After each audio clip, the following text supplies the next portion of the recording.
All right. Let me see what we got going on over here.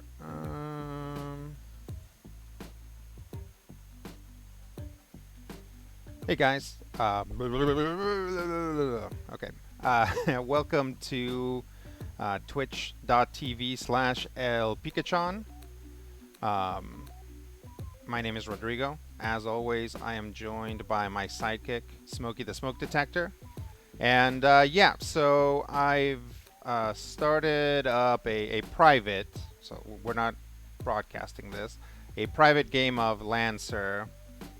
And in order to just have things handy whenever I need them, I'm going through and making a token. Yeah, this site is Retrograde Minis. This is how we're going to be making the Lancer tokens slash minis. Yeah, so I'm starting up a game of Lancer again, just me and some friends, and I want to make one of each of the enemy tokens. So I've already made a bunch. There's all the ones I've already made. I'm not tying myself to anything other than what I think looks cool. So this is the ace, right? So this is a modified like kid, like IPSN kid miniature, but I thought it looked cool. Ace. This is the Aegis, which is a modified Black Witch. This is the Archer, which is the Retrograde Minis standard Archer. So I'm using the ones they suggest sometimes too.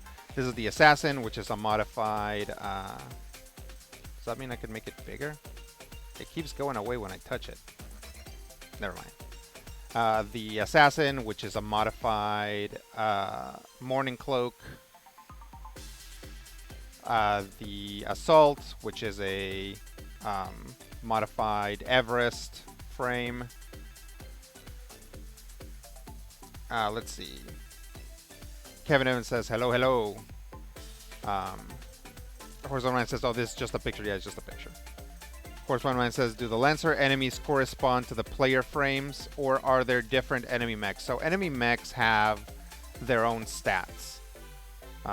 So in Lancer, there are 37 monsters. Maybe a little bit more, right? So when you make an encounter, you are basically mixing up all of these guys. Ace, Aegis, Barricade, Cataphract, Demolisher, Hornet, Operator, Rainmaker, Spectre, Witch, and so on, right? You're like making yourself a little squadron out of these guys. And each one of them has their core systems, right? These base features. So this is the stuff that they can normally do. And then there's optional systems that you can install in them.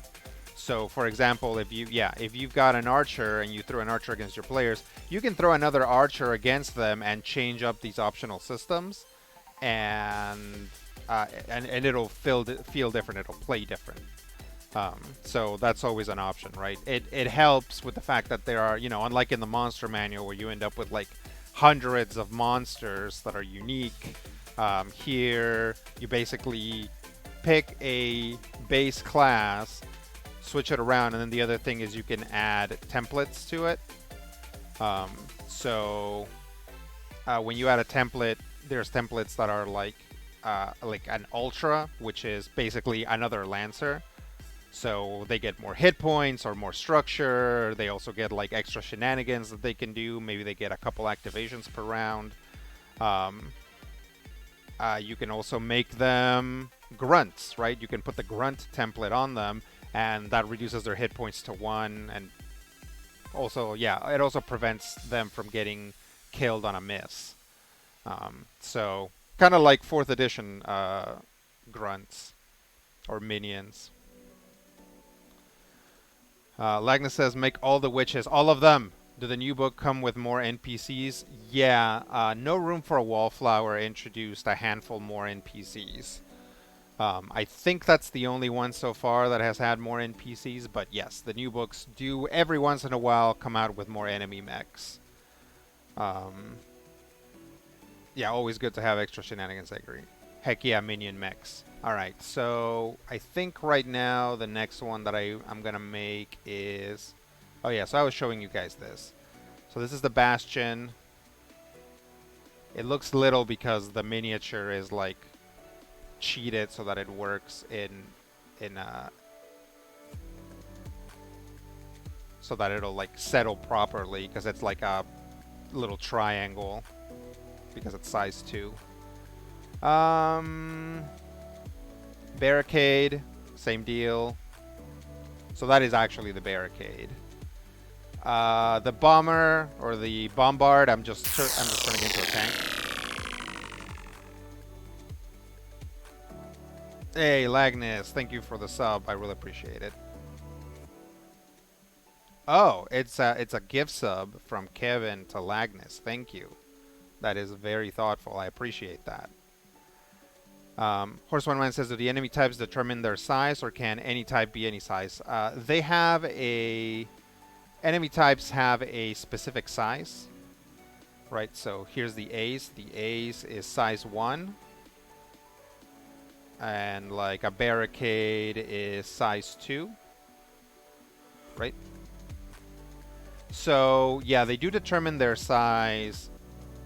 There's nothing saying that you can't just say, like, oh, here's a giant berserker, right? But generally, they're the size that they are for a reason, right? Smaller mechs are like harder to pin down, whereas larger mechs are much easier to engage. So usually your defender mechs or your or some support mechs that need to basically make contact with their allies. Some of those are large. So size 2. In Lancer you have size numbers. So a normal, like the usual size mech is size 1. If you have a power armor type mech, that's size 1/2. Size 2 is bigger. Size 3 is much bigger. Let me see if I have... I used to have somewhere a size comparison, but I don't know where that ended up. Well, we'll find it someday. Put this back on. Okay. Where were we? Yeah, the bombard's just going to be a tank. This is a cataphract. This is a super cool design from Retrograde. All of these are just Retrograde minis that I've colored in a particular way that I like. This is just like a straight up knight because Retrograde minis also do like fantasy things. Like they also make, I don't know if you guys can see this, like there's an owl bear, like an ooze or something. They also make fantasy stuff. In fact, I think they started with fantasy stuff, and then whoever's running Retrograde got into Lancer and started doing Lancer stuff. Where else? Yeah, so this is just like, just a knight from that, from the fantasy side.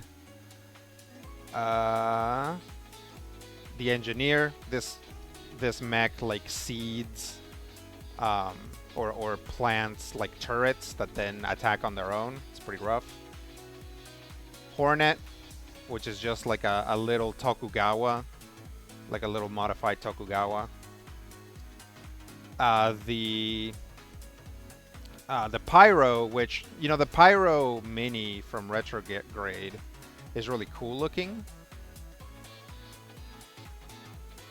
So I really considered just using that. Where is it? Yeah, so it's super cool. So I really considered just using that, but I had this idea for this mech, which is essentially a modified farming mech. So it's like a sprayer and, you know, like tiller or whatever, but they like took out like the spray stuff and replaced it with like super flammable materials. And like, you know, added some armor and stuff. So I like that idea a lot, so I ended up going with this, which kind of looks like that. Rainmaker, pretty standard looking Rainmaker. This is the rocket shooter mech. The Scout. And then this is what I'm using for a Witch, which also has a story, like this text here. There's a little story behind it as to why it's all multicolor and weird. Lancer emote when no, that's a good point. I should try to add one. Likeness says I do like the to reflavor them though. Like my NPC Ultra Assassin was a musketeer. Sure, yeah. And size 4 is huge. Yeah, size 4 is enormous. Horse One Mind says that's a fun Albert. Yeah, they're really good. The fantasy stuff's really good. It's not as customizable, but they're adding more customization stuff on the side of the fantasy minis. But the Lancer stuff is very customizable. That Rainmaker looks very Into the Breach. Yeah. Likeness says I do plan on having them out of the mechs going through a place once. They have to print new mechs halfway through the mission. Yeah, that's a fun way of doing things. I've got some plans kind of like that as well. Yeah, definitely. Let's see. Okay, so I was going to make a Berserker. 'Cause alphabetically, that's what I'm missing. So the Berserker for Retrograde looks super cool, right? Like there's a really cool mini. I like the cage that it's in. But I was thinking I don't think I've made a... I haven't done a riff on a Blackbeard. So I'm going to look at that. I'm going to look at maybe making this Berserker into a Blackbeard. I mean, it already has the chain axis. Yeah, let me look at the inferior, because if a player plays one, I'll give them the superior one. Let's give it a head. Bunker head.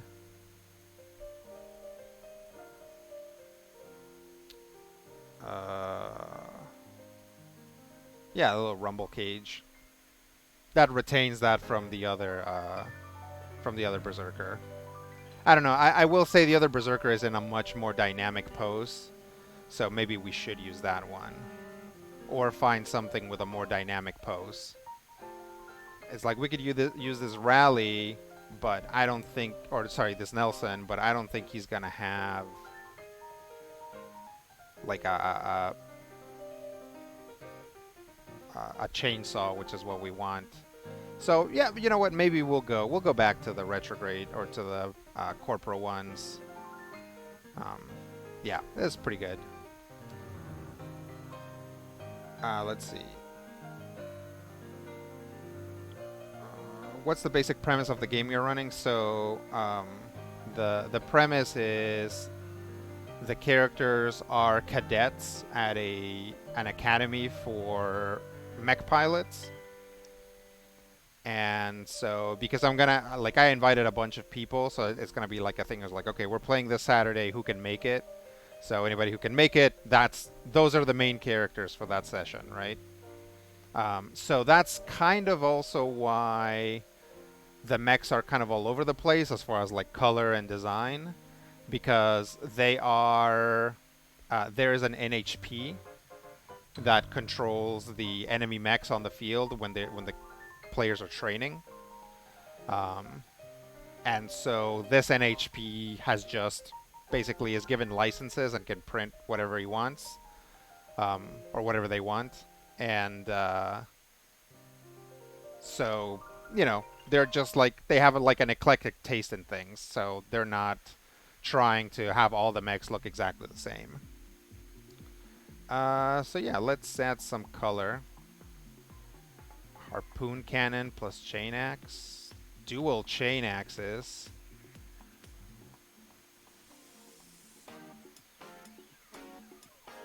What is just the regular chain axe?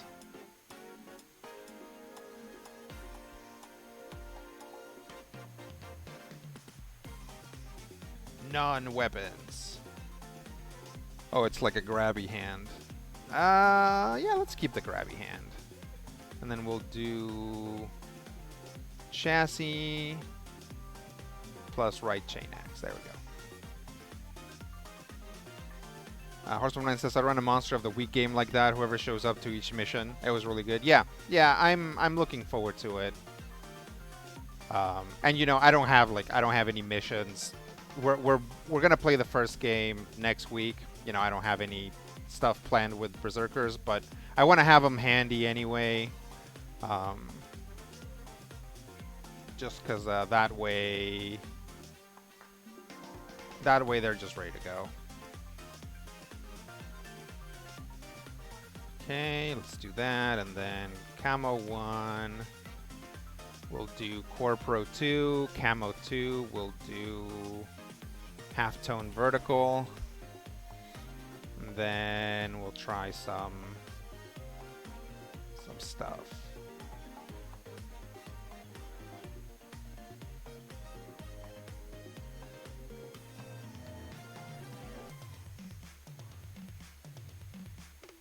Yeah, maybe something like that.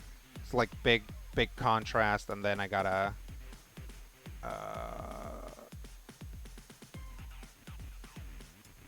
no. Where are the orangey stuff? Here, day night. For glow 1. Dang it, not camo 1. What color did I have camo 1? Yellow? Yeah, something like this.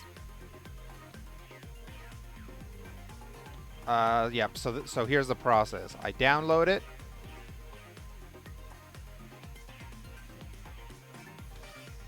And then I open it in GIMP.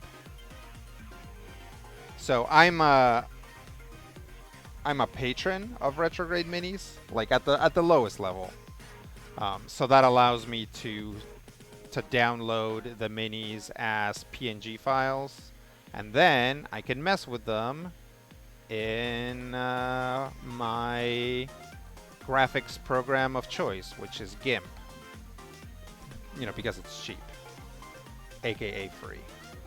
Right, so that's what we did for the Hornet. So then I take this guy and I stretch it. And I stretch it so that it fits into the thing, which is going to make it blurry. So then I move it. I throw on a super quick filter to sharpen it a lot. There we go. You know, it's not amazing, but remember, this thing's going to get shrunk again. So then what I do is I highlight it, and I gotta be careful to get any holes. Nope. Maybe this hole is, yep, that hole is too small. So that's okay. We don't need that hole. Then select it, invert it, select that, grow it by 2 pixels, and then fill it, make a new layer, fill that with white so that it pops, because I usually use like dark backgrounds on the game board, and that makes it pop a little bit more. And that's it. It's a mini now. So then I go File, Export as, Lancer Academy, Finish Tokens. This is the, nope, Berserker.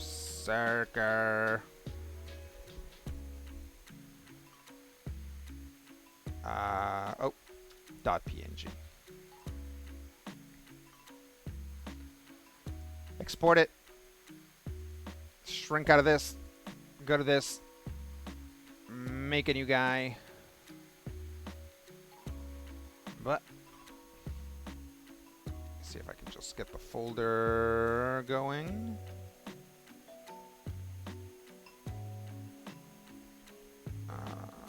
Tokens, Lancer Academy, finish tokens. Then I just move it. Ah! I hate it when that happens. Okay, so this mini did not come out right. It's hard to tell, but yeah, so like it has like this white frame around, which keeps happening. But just a question of deleting it. Oh, it deleted the whole thing. So then I don't want to do that. What I want to do is cut it.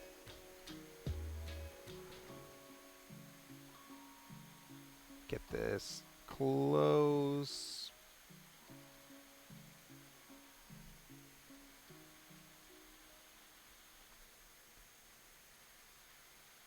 Okay. Gotta try it again then. File, export as Berserker, export. There's already a Berserker. Replace it. Export. Okay.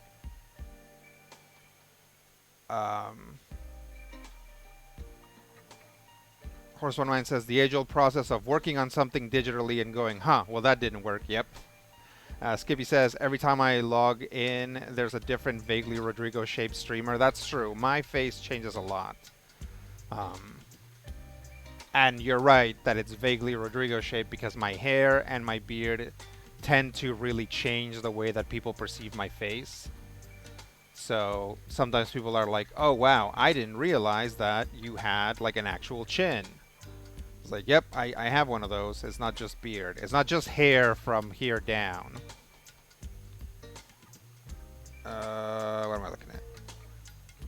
Folders. Finish tokens. Nice. So then I move the Berserker over here.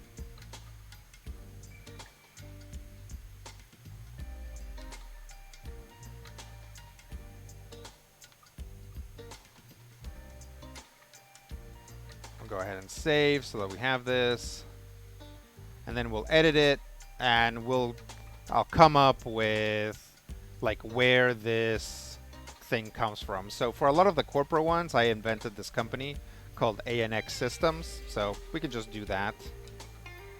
ANX Systems. What would be a good name? ANX Systems,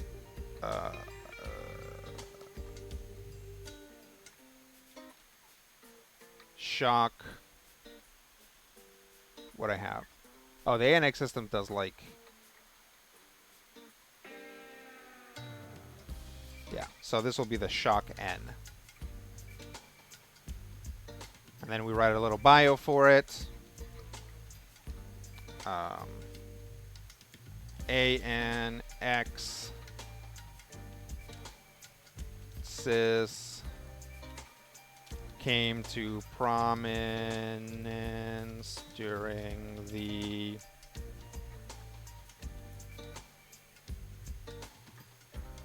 Exunia Prime conflict, where they acted as a licensing liaison between several companies and Union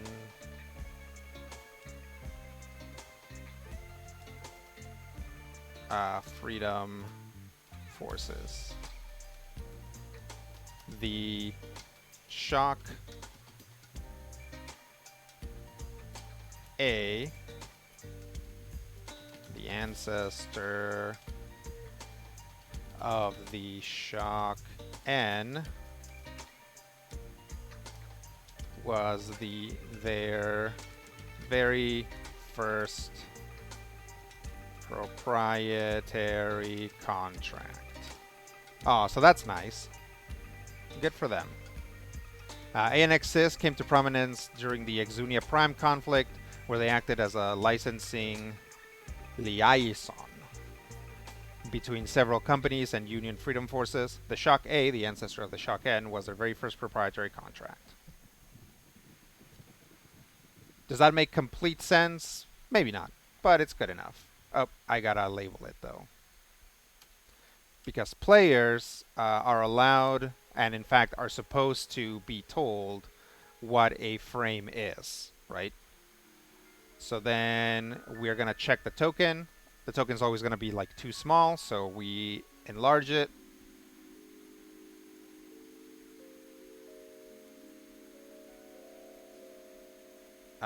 We activate everything because, so this is roll 20, right? This virtual tabletop that I'm using is roll 20.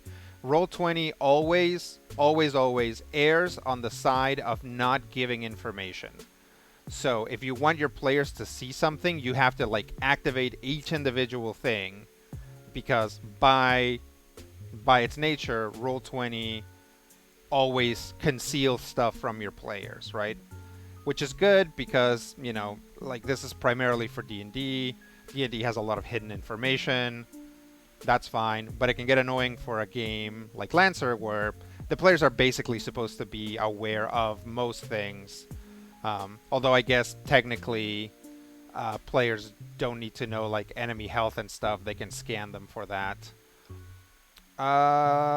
Okay, so now that we have the token where we want it, we select the token, we say use selected token, and then every time we drag this over, it'll be the token, it's sized the way we want it, and it has the name, which is great, but I forgot that I wanted to shorten the name so that it doesn't take up that much space.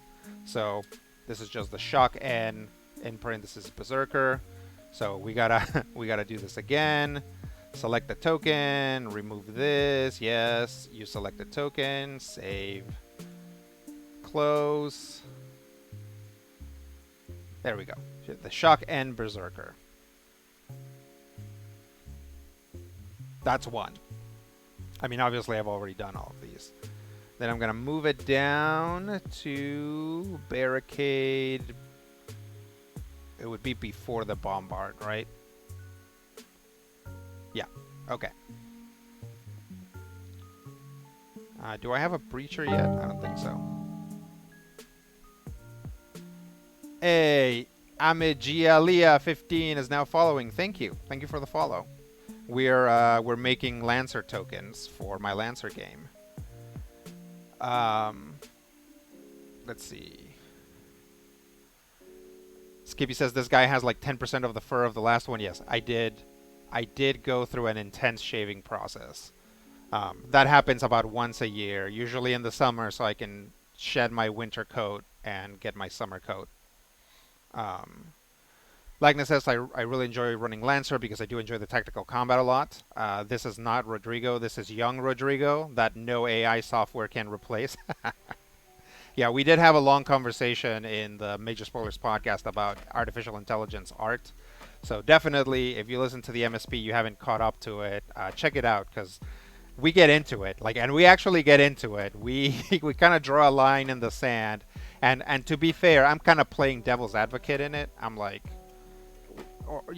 this is the opposite opinion of what Steven has, so I'm going to defend it. I'm actually closer to the middle. I do agree with Steven in some aspects, but I don't agree with him in other aspects. So it's fun. It's a good discussion. He is now an untouchable and can be turned into an NFT. That's right. I'm a non-fungible streamer. Skippy says ANX stores their bots in the annex. Yeah, that's right.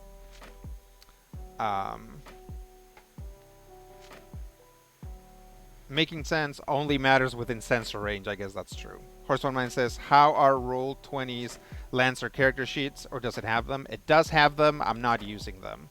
I'm having the players use CompCon. Uh, CompCon being this thing which allows you to make your characters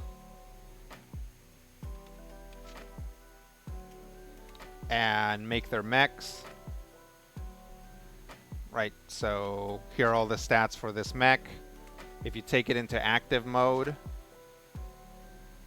like, you can actively run your mech through a mission. So, you know, if you take damage, you reduce your damage. If you want to use a weapon, you tell it that you want to skirmish.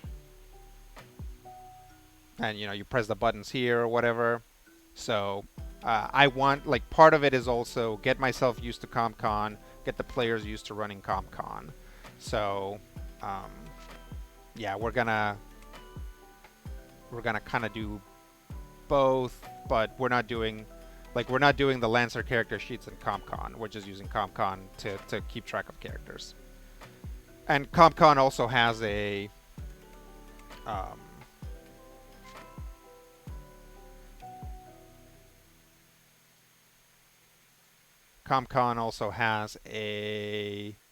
side that runs the NPC, so I can run the mission from CompCon, right?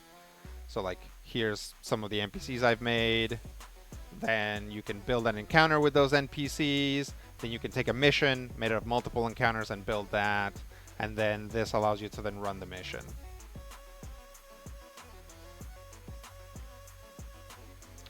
But let's take it back to NPC classes.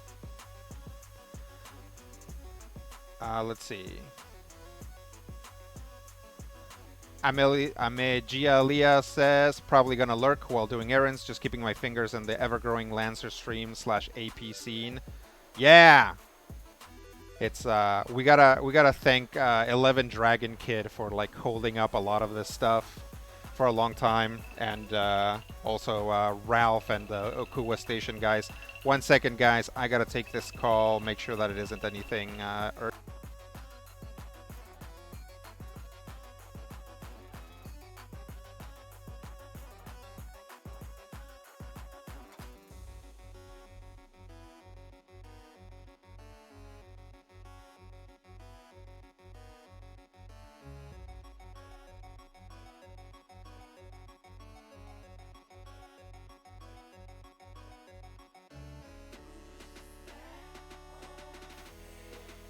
Check, 1, 2, 3. Looks like, yeah, unfortunately, whenever I use browser-based stuff, my captions die. So that's gonna probably keep happening, unfortunately. Yep, so, yeah, they just die immediately. Okay, what are people saying?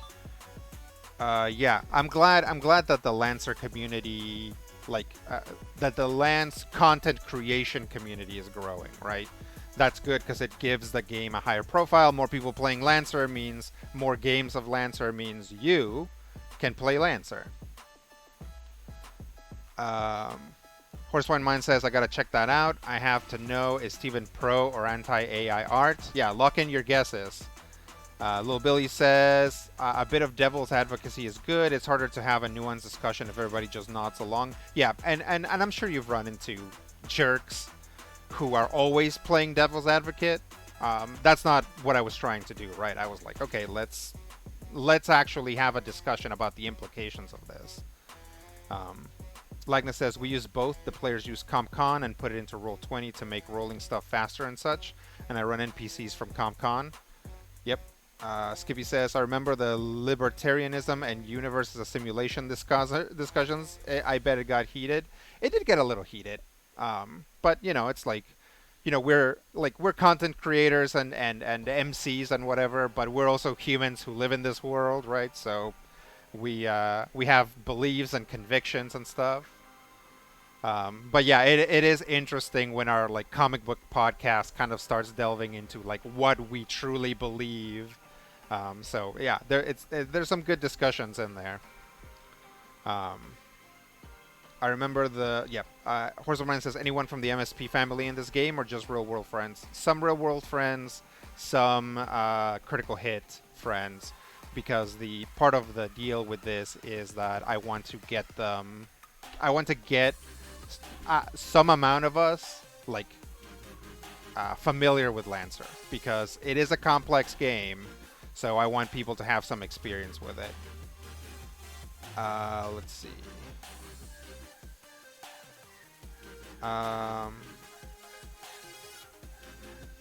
Yes, he says quote 13. That's what I said. Skippy says 11 Dragon Kid somehow managed to do a yoink and twist on my favorite meme videos from Titanfall 2, and I love it. Oh, that might have. I think that was Ralph, the Lancer Lancer slander video. That's Interpoint Station, I think. Unless there's another one, I might be wrong. Yes. Lagnus's favorite quote: "The main problem with D&D is that it's very stupid." I did say that. Amegelia says Shaka is the best. Yeah, yep. I've seen a little bit of.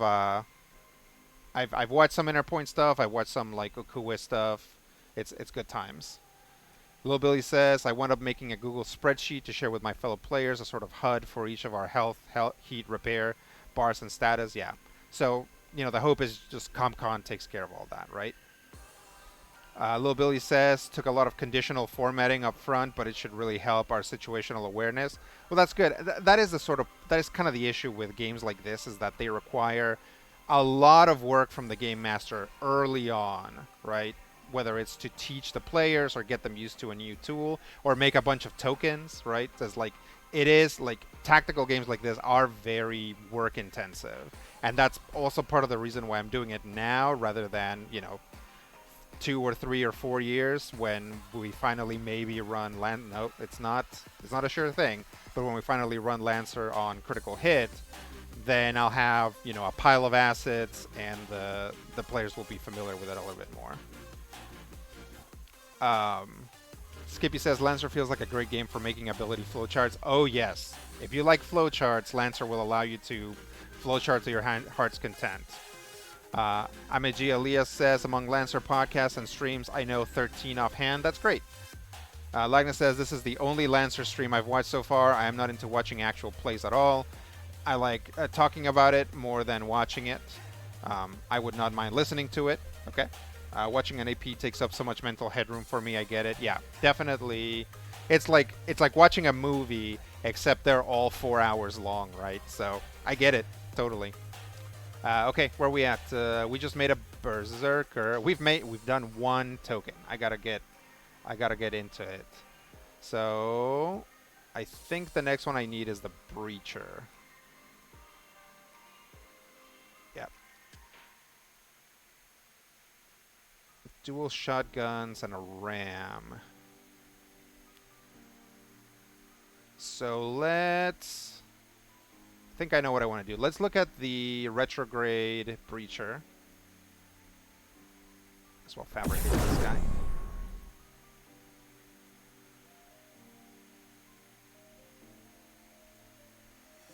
Looks cool.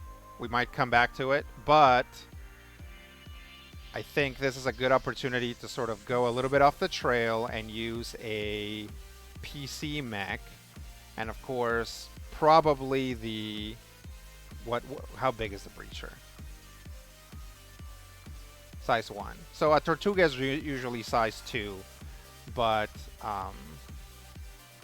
there are few mechs that are a better breacher than the Tortuga. So let me see. Oh, the Siege Ram isn't anything.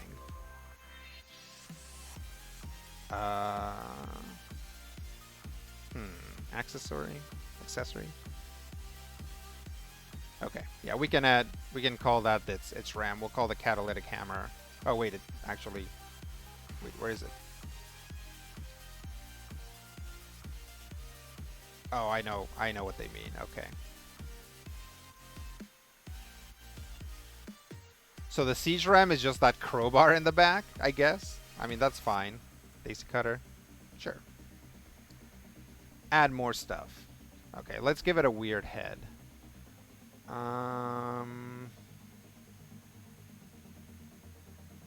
Little square head. I like this. I like the scope hound head. That's one of my favorite assets that Retrograde has. but I can't give everybody scope hound heads. I mean, I could, but ogre, no. Bastion, I do like it having this like extremely tiny head. I'm into that. I think I'm gonna roll with that. Main weapon, Daisy cutter, assault rifle, heavy machine gun. The deck sweeper looks really cool. I'm tempted to use the Daisy cutter for this, but I think the design, Retrograde's like design for this is really good. Maybe they got it off of the official art for the Tortuga, but still, just very good design. Chassis, I'm not high enough level to use the Tortuga chassis, so which is fine. Accessory 2, we have that. I don't think we want to throw in. No, that covers up our spikes. None. Okay.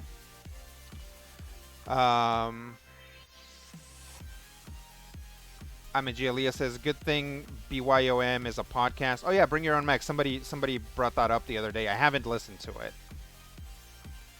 Not the ads with dead captions. Yeah, sorry. Sorry about that. I like that when you get into the meat of Lancer, and it ends up feeling like an old cyberpunk game of spreadsheets and text boxes that you have to really build a game out in the shared description. Yeah, it's very modular, and that can be overwhelming, but also once it clicks, you're like, oh boy, let's get into this. There's like some real like meat. If you like tactical stuff, there's like some stuff that you can really get into. Lagna says, if I'm sitting down by a computer or something and feeling like RPGs, I usually work on my own stuff over watching something is all. Now, if they edited those 4 hours down into 1, you know, there's something to be said for editing Let's Plays or real plays. Skippy says, yes, new potential player. We have 200 spreadsheets and text documents you'll need at some point or another. We made them look like a DOS computer program, though, so that's fun. Yeah, it can be a little overwhelming. Okay, what should we do? So, fortunately or unfortunately, the PC mechs don't have patterns like the NPC mechs.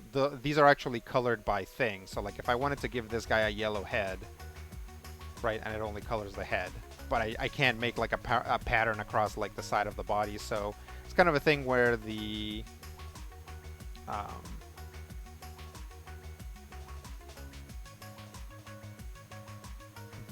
individual pieces will have to be a particular color.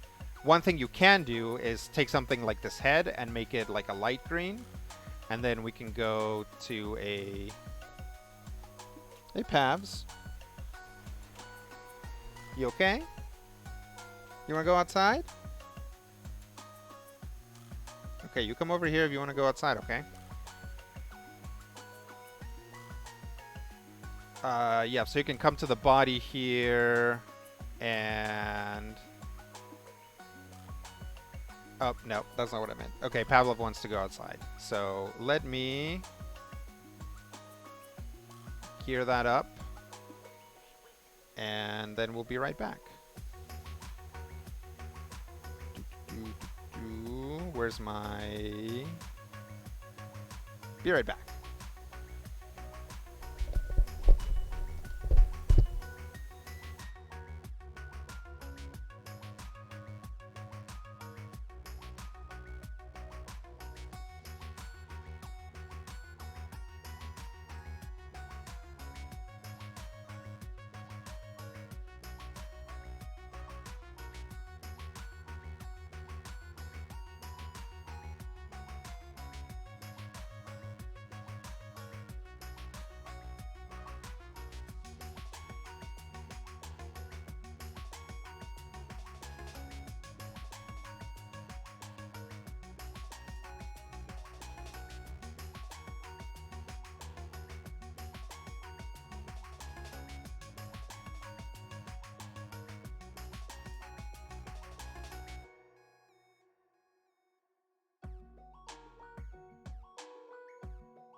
All right, sorry about that. Sometimes you just have to take a little baby dog outside.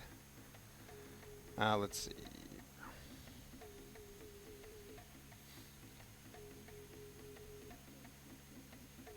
Um,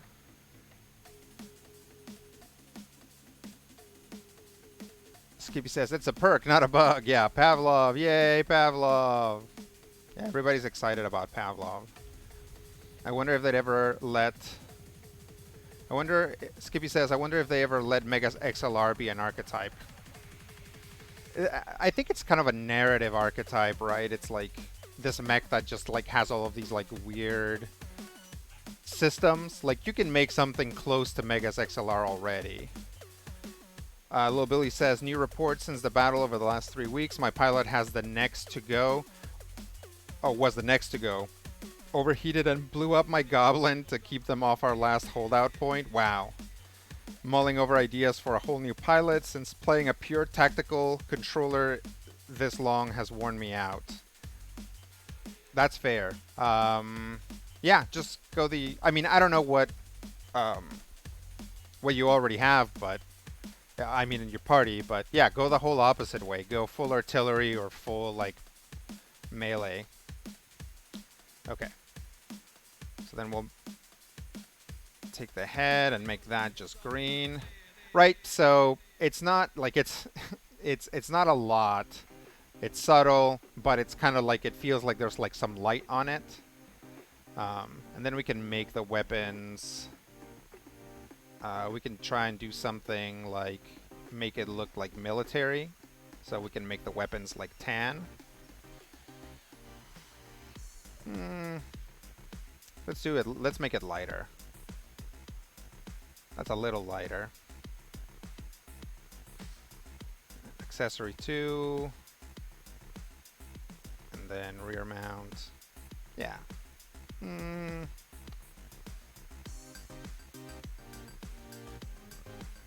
like them to maybe be a little lighter.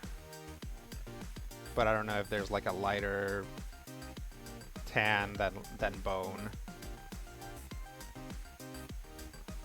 Maybe we'll just keep them gray. Let's go with platinum and see what that looks like.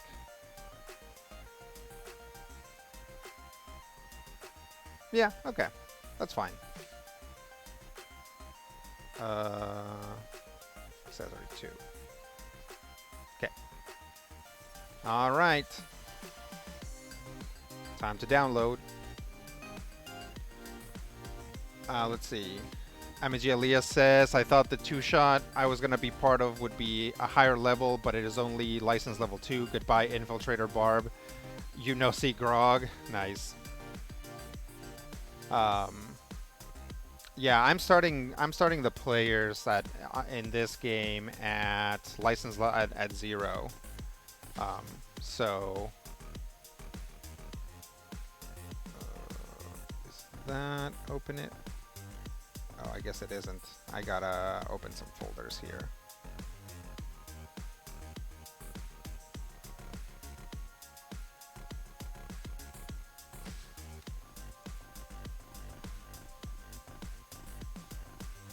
Oh, that's not where I meant to put that. Oh well, it's fine. Oh, okay. Now I know what the problem is. Sorry, I'm just looking at stuff, trying to figure out what the dealio.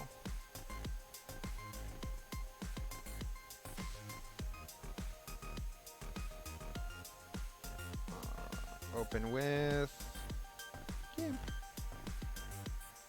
Okay.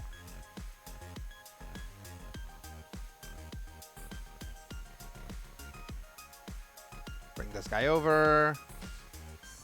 Set that up. Turn this off. Bring him up. Oh wait. Yeah. Oh yeah. There's size. We said it was size 1, right?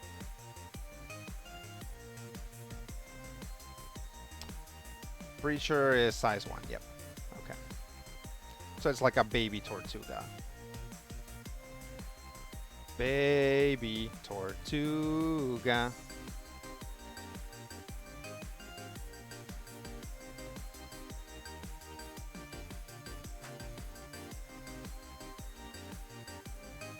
Scooch him towards the center a little bit more. There we go. Sharpen it a little bit.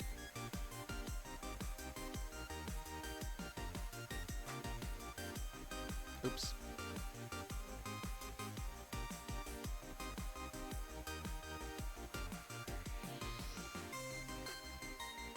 Bring that to a 2-ish.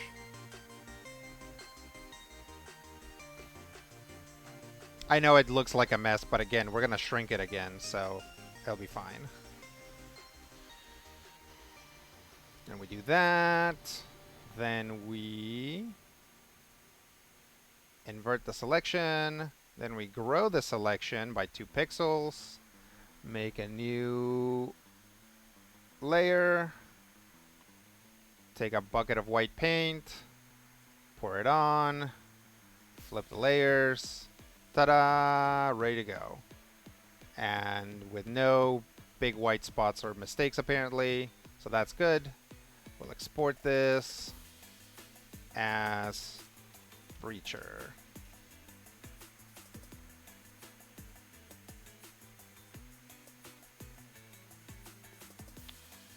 Yep.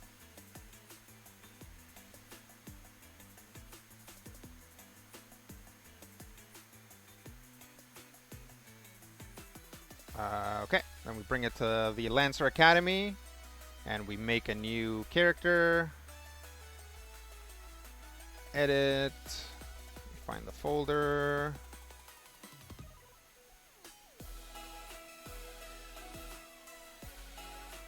Bring that over.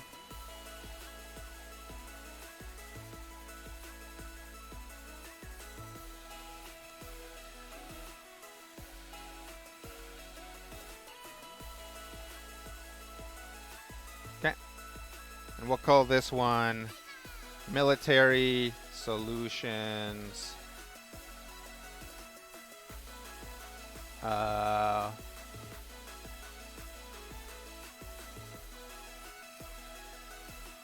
Mega RAM.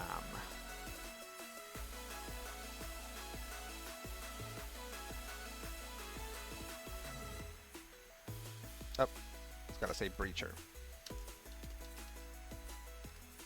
Okay. Save changes. Close that. Fix up the token.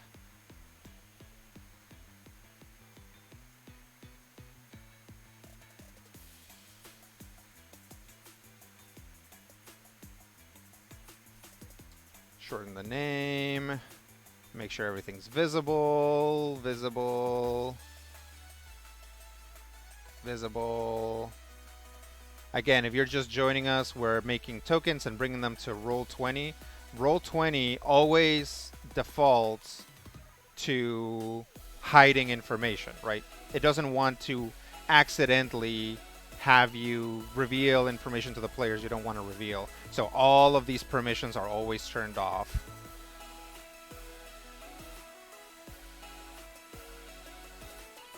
So once we turn them on, we do this, get this guy. Select that, you select the token, save, bring over the token so we can look at it. Yeah, that looks good. Okay, now we do a bio. Let's see.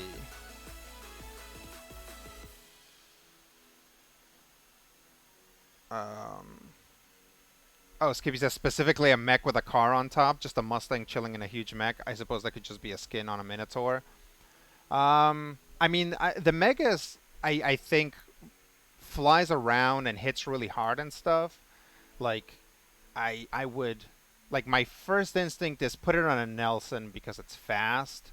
But I think the Megas is at least size 2, right? So it would have to be a bigger mech than a Nelson, or you'd have to use the Fomorian frame on it.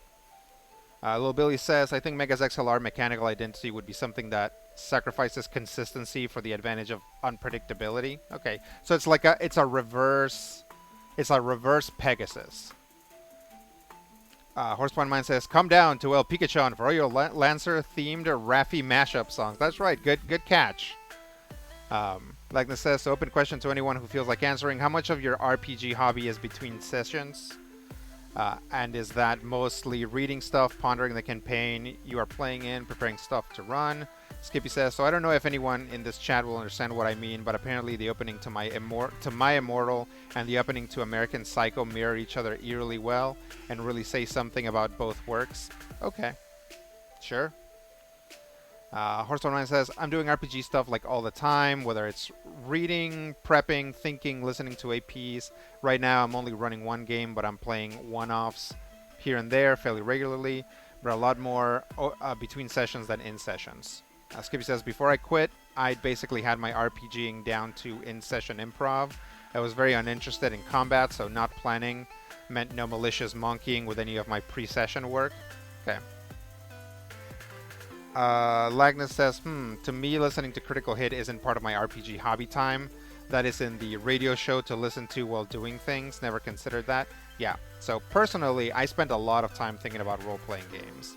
Like, I think about them all the time, constantly. When I was running the Void Saga, I would spend lots of time thinking about, you know, situations, characters, all this other stuff. And so, you know, part of the quality of the Void Saga, you know, that some of the stuff that people like came from the fact that I'm just constantly just like churning stuff. And sometimes it really helps. And there have been times where I'm going to do something and then the episode gets postponed, like the recording session gets postponed. And in the time between that and the new recording session, I come up with something better to do. So there's been a lot of that. I couldn't tell you now what in the Void Saga was like that, but there's plenty of stuff where this was going to be different, but then I came up with something better. All right, let's come up with some info for the Military Solutions Mega RAM. Military Solutions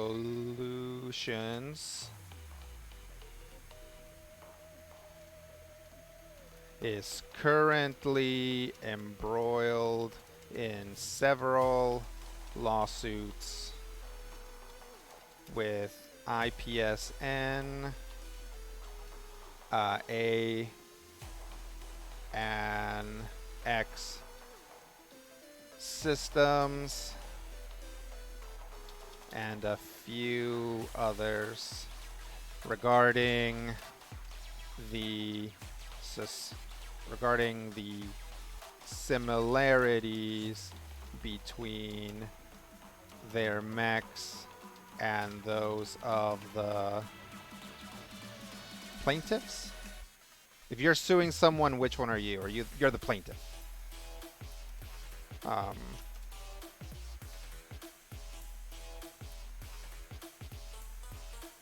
Advance may have to get a new breacher model soon. Breacher, yep. Capitalize it. All right, there's our breacher. Military Solutions is currently embroiled in several lawsuits with IPSN, ANX System, and a few others regarding the similarities. That should be a comma.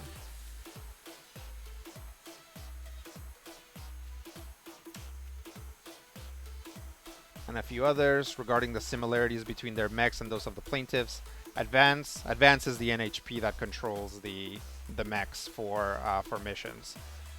Advance may have to get a new breacher model soon.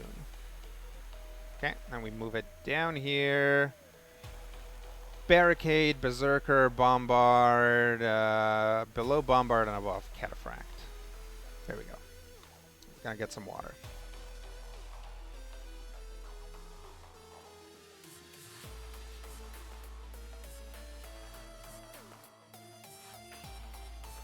Force Point Mind says, I do think of Critical Hit as RPG time because, quite honestly, I draw a lot of inspiration from it and from friends at the table and from any actual play.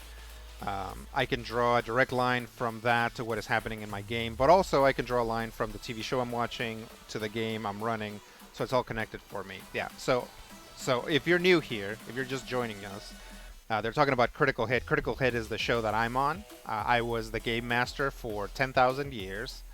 And we ran one enormous 4th edition Dungeons & Dragons campaign. So a lot of time when people say Critical Hit, it's like synonymous with that campaign. That campaign is called the Void Saga. Yeah, so this is what people are talking about. And for me, yeah, people ask me all the time, like, where do you get like your monsters or your inspiration for the plot lines that develop or whatever. And I always tell them the same thing.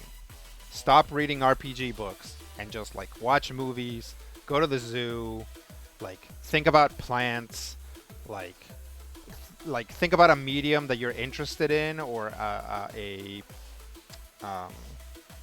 topic. Like if you're interested in engineering, read engineering papers, but always think in terms of like, can this be a thing in RPGs? And the fact of the matter is that you're probably going to have much more original ideas to RPG players if you draw from sources outside of role-playing games. Horseman Man says, my players got wrapped into a months-long crime story because I got super into Ozark this spring. Yeah, that happens. Skippy says, happy nightmare, guys. Gators can climb fences. Oh, well, there you go. So if a gator gets on a plane, flies here, and then, oh, wait, I don't have a fence. Holy crud, I'm doomed. Yeah, you can't even slow them down. Skippy says, they also climb trees if they don't weigh too much. Just chill on a branch and sunbathe. One thing that's been observed of monitor lizards and even Komodo dragons is that the little ones will climb trees. But the big ones don't because they get too heavy or because they don't need to, right? It's like when you're like the supreme predator in an ecosystem, you don't need to climb trees anymore to get away from stuff. Baby Komodo dragons primarily have to get away from older Komodo dragons, so they climb trees a lot. Lagnus says, we do have trees. The gators are angry that we don't treat them to dinner. Now we are dinner. Lil Villy says, Void Saga is the whole thing. The arcs are 4 Against the Void, Celestial Crusade, Lords of the Feywild, Legacy of Ghosts, and Devilish Research. That's the last one. Yep. That's right. Glad you guys are familiar with my work. Like, there's no reason for anybody to be here that's not familiar with my work a lot of the time, but I'm glad that you guys, I'm glad you guys remember this stuff. Okay. So we did a Breacher out of a Tortuga. What's next? Breacher, Cataphracts I've got, Demolisher I've got, Engineer I've got, Goliath. Okay, so the Goliath is a size 3 mech, so that's fun. Mobile defenders, I can bring enemies to them with crush targeting. Goliaths force dangerous enemies to focus attacks on them. All it needs is line of sight, allowing Goliaths to target even, fast, or hard to hit characters. The prodigious size of Goliaths also lets them provide cover for their allies. Drum shotgun, crush targeting, just a quick tech action, heavy frame guardian siege armor. Okay, let's look at the retrograde.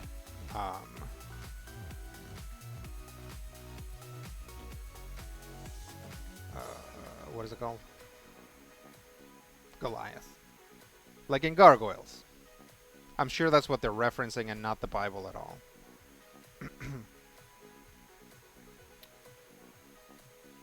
I do like this. I like how tiny its head is, right? That's how you like depict something being big, is you give it a tiny head or like tiny eyes. But I want to see if I can do something else. I kind of like the idea of... Let me see what they have here for custom. So these are things that they've custom made at Retrograde. They don't necessarily tie one-to-one to a mech, although I think a lot of these have become, like, some of these are like, what I want to say, player-made ones. Like, maybe these two, I'm pretty sure, are what I want to do, homebrew frames that have gone popular with the people. Now, this Scorpio looks good. Maybe we'll do that. I love the Negro Matapacos reference. Such a weird thing to randomly find in your minis, but I appreciate it.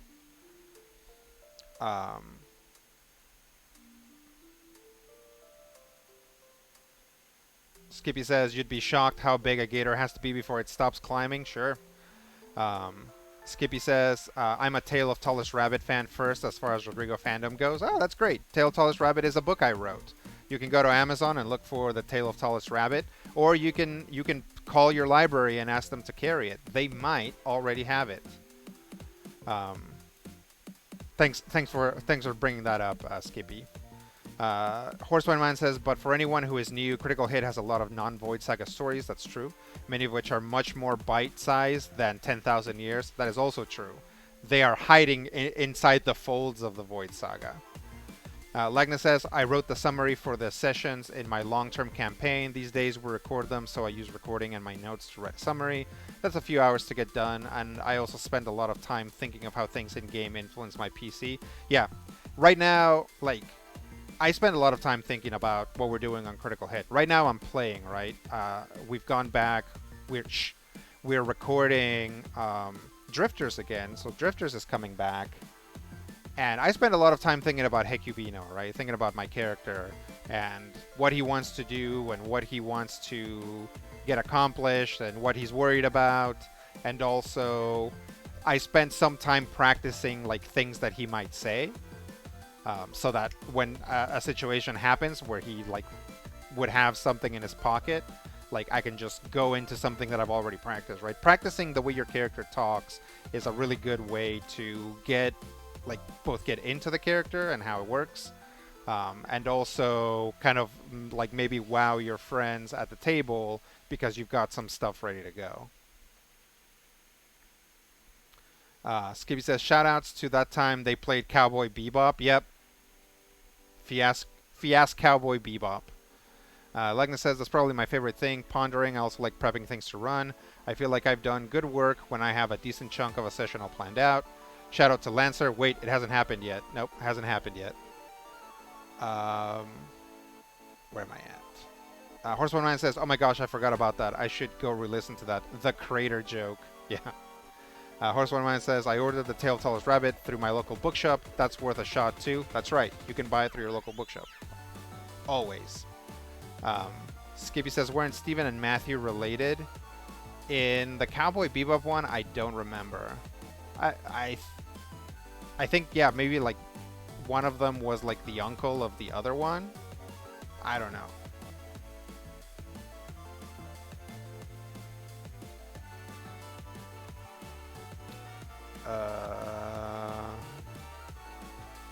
So I'm thinking maybe this Scorpio. Let me see if it has. Okay, so you can change the head. The Caliban. It's like peeking in there. You can stick a whole Caliban inside this mech. Yeah, that's not bad.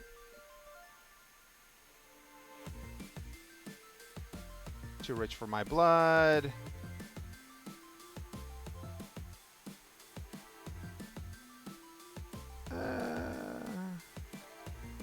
What weapon does this have? Drum shotgun.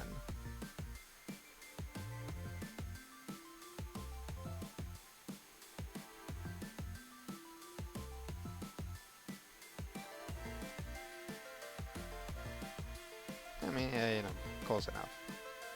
Glow, just for the energy cannon. Oh, I'm not rich enough for the heat sinks. Let me see what else there is. We could always do a modified Barbarossa. Let's see if we can do... Let's see if we can mess with the Iskander enough.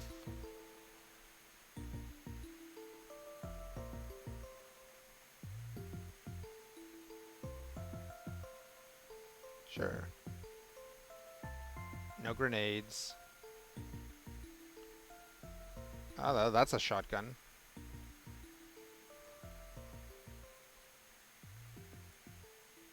Gravity cannon.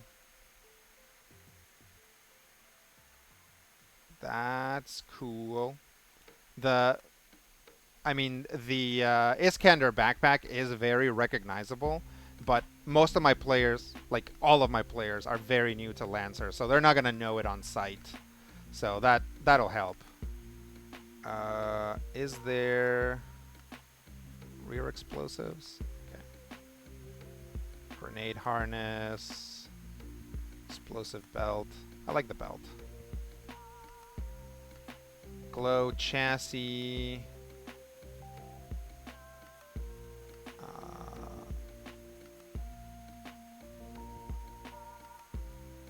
What's the glow on the cannibal? Oh, is it like a reflection? That's cool. Let's see. I remember Grandpa and Grandson shenanigans. Yeah, I think maybe, yeah, that's what it was. They were Grandpa and Grandson. What mech is the most like Pikachu, and what mech is most like El Pikachon? So the mech that is most like Pikachu is this horrifying abomination. This is definitely the most Pikachu-like mech. The Manticore. The Manticore, not anytime, but once per turn or per round, when it takes either energy damage or heat, it zaps everything around it. So it has all of these abilities around zapping things whenever it takes damage or takes heat or does other stuff like it. Of course, all of its weapons and stuff give it heat or damage it so that it can do that. It also has a way to explode in a horrifying way that kills the pilot. And you might say, well, Pikachu has never done that, but I would say Pikachu hasn't done that yet. We'll see. We'll see where things end up. The one that is most like El Pikachon, if you mean me specifically, I don't know. The one that is most like me is probably the Swallowtail. The Swallowtail is also basically is one of my favorite mechs. But here's why the Swallowtail is like me. Because the Swallowtail doesn't usually want to get in a fight. It wants to stand back and use information to help people. So it's kind of just like me being like on my phone, like, hey guys, I've made reservations at the restaurant through the internet, so we just have to get in the car and go. Like, that's basically what I'm like. Um, so that's why I am most like the Swallowtail. Rodimus says, "Yo, how's it going? Hey, we're making tokens for my Lancer game." Skippy says, "Good. We're watching Rodrigo design some tokens. Yep, and somehow still derailing somewhat. Yeah, totally derailing. That's a real Hellraiser of an image. That the Manticore. Yeah. All right. Let's. I feel like giving this guy a red sort of palette. So we'll start there. Maybe we'll try making the head a darker red and see how that looks.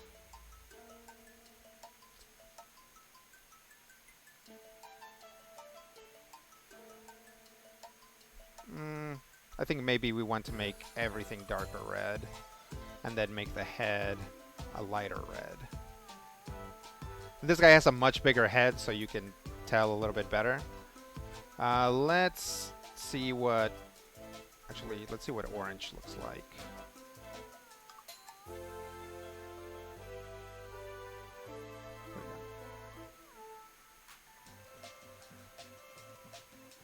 Accessory. Oh, that looks good. Yeah, that looks real good. Let's do that for the weapons as well.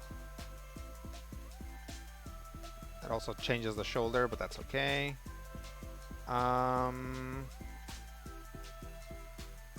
Yeah, that's probably a good place for this. Let's see. What if I want to make the head pink? Is pink too different? Yeah. Yeah, we'll just go back to regular red. Red head. Okay. Print it.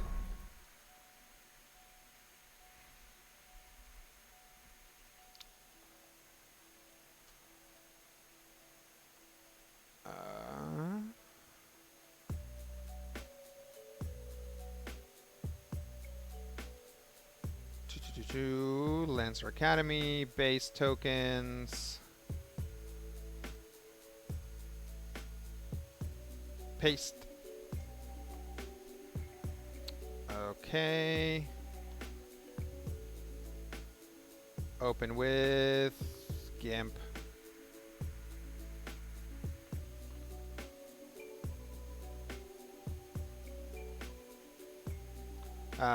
Skippy says Pikachu was a homicidal maniac at the start. Ash is just made of Teflon. Sure. Lightning says derailing here is a good side quest. It's a good rabbit hole to jump into. The main quest line sits there and waits a while. Waits while we become Hellraiser Pikachu and blow up. Yeah. What's your pleasure, Mr. Cotton? Horsepoint Mind says to Lightning, so a rabbit hole wherein you might meet some kind of warren in search of a new home and a new wielder of their magic shovel. Yes. That's definitely the kind of rabbit hole you want to find. Oh, yep, I gotta open up a different one because this is a size... What size did it say it was?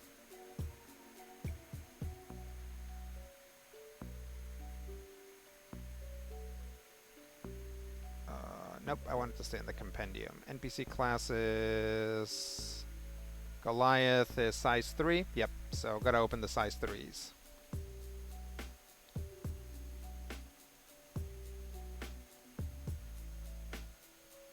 Size 2, size 3.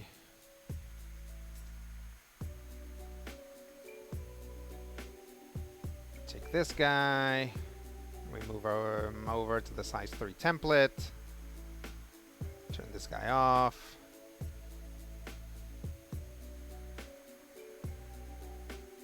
Grow. Grow.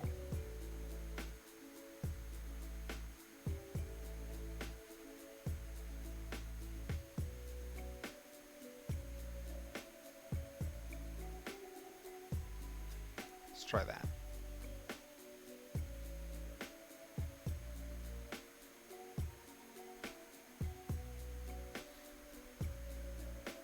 Yeah. Let's throw in a quick sharpen.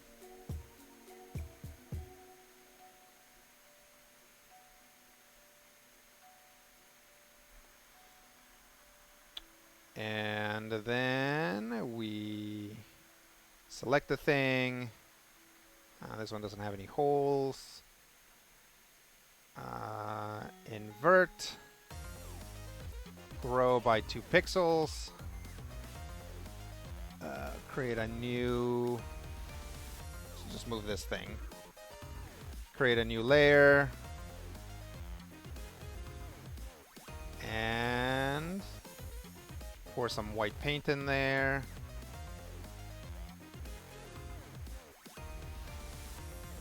There we go. Looking good. All right. We'll export it as the Goliath.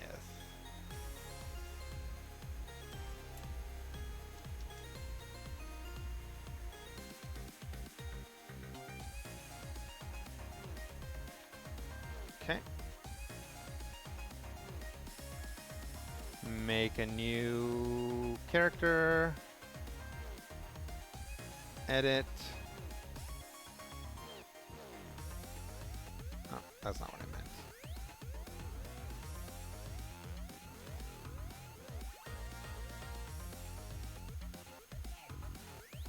There it is.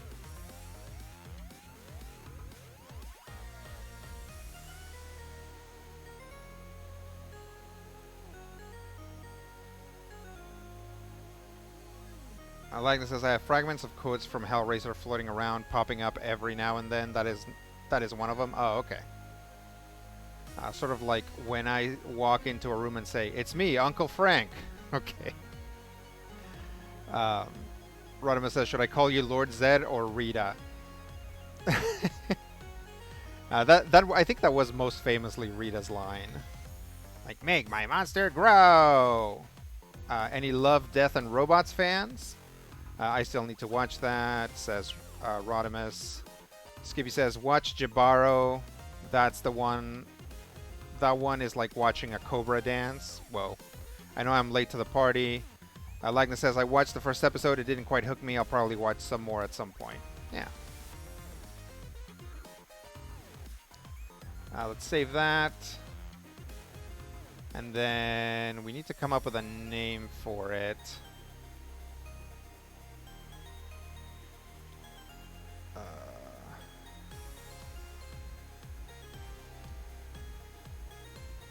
Was like a famous general that Harrison Armory hasn't already have. Call it the Patton.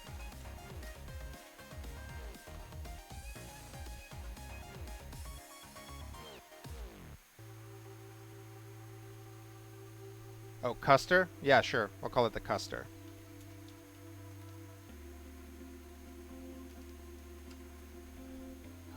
Goliath.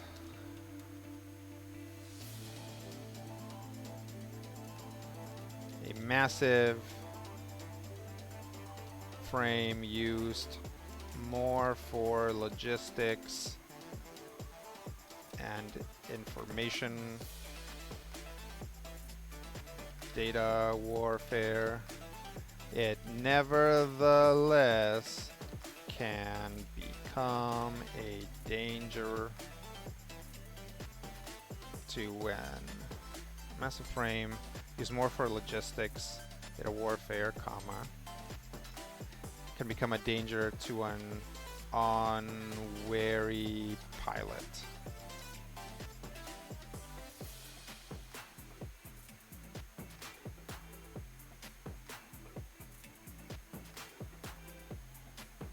There you go. A massive frame used more for logistics and data warfare, it nevertheless can become a danger to an unwary pilot.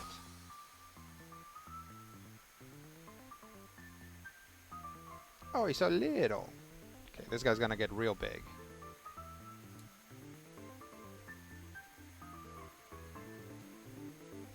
Oops.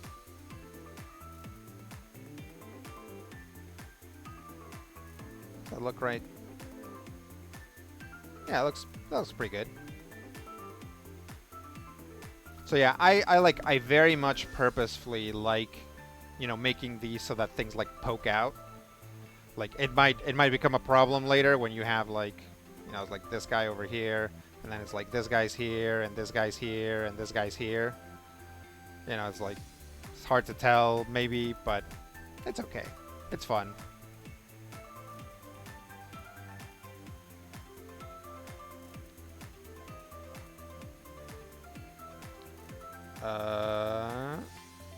Okay. This is actually a pretty short name, so we'll leave the whole thing. C.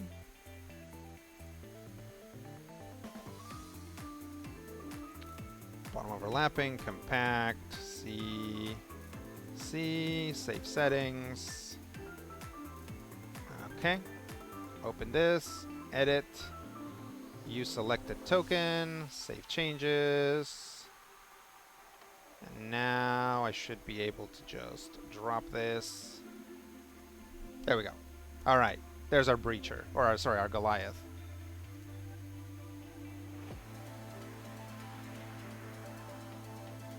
Where is C, D, E, F, G?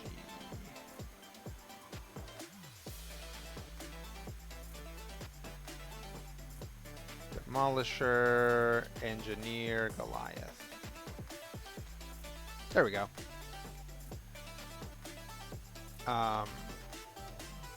Frankly, a lot of them are skippable, but Jibaro, damn. They mixed interpretive dance with South American colonialism. Okay. Horseman Man says, I bounced around on that show. I like the one with the farmer mechs. That was a good one. I think that was in the first season. Lagna says, but now I should go to bed. I have gotten my Pokemon fix. Thanks, Lagnus. We'll catch you later. Skippy says, bought a pair of cowboy boots today. As far as I can tell, they're basically just 2-inch pumps for masculine people. Yeah. And, you know, and like feminine people, like ladies, like there's cowgirls, right? So it's a way, like it's one of a handful of approved ways to wear something with a tall heel that toxic masculinity allows you to wear as a man, right? So yeah, it's like cowboy boots, riding boots as well, if you know, if you happen to be about to get on a horse. Although I don't think most people would like recognize riding boots, like if they saw somebody wearing that on the street. And like there's a few other things, but that's about it. Got a Goliath. Get some water.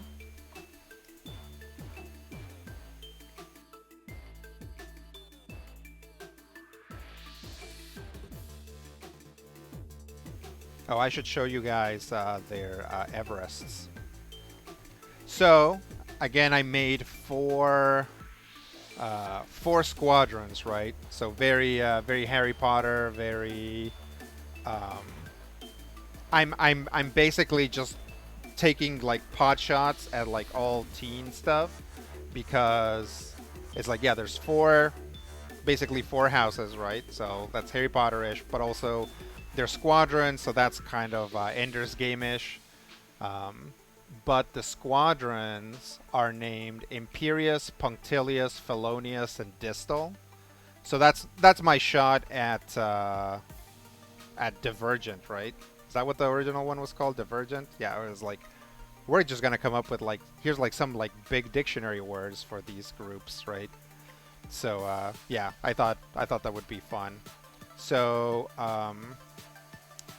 in story, right? It's like they mechanically they're gonna get to build their own Everests for license levels 0 through 1, I guess, um, or you know right before 2.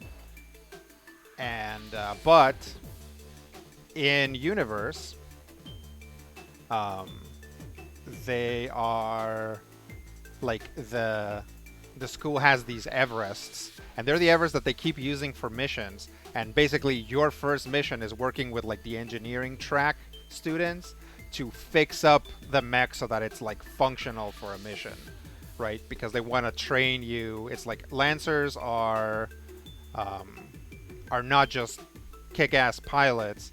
They're also engineers, are also computer technicians. They have to have like a very complete portfolio in order to truly be called a Lancer and not just a pilot, right? So they teach you to do all that stuff. So the first thing that the players are going to have to do is spend some time fixing up some old mechs. So that'll be fun. So yeah, anyway, here's the Imperious ones.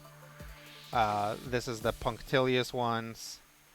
These two are the Felonious ones, and these two are the Distal ones. Okay.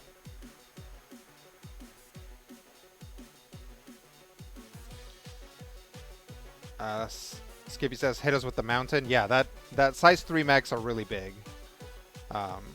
My new mecha, Dereliction of Duty in Triplicate.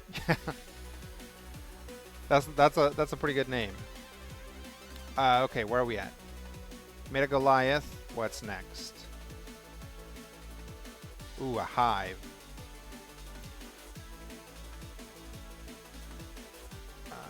Hives are all about nanites, right? Hunter Killer Nexus, Drone Barrage, Razor Swarms. Yeah, I think the retrograde ones are really cool looking, so I'm just gonna go with the retrograde, or sorry, I keep saying retrograde, like the retrograde original hives, Corpro ones. Yeah, that's great. Let's see. Weapon, Swarm, Formation. I like the Swarm better. This is going to be a pain in the butt to cut out.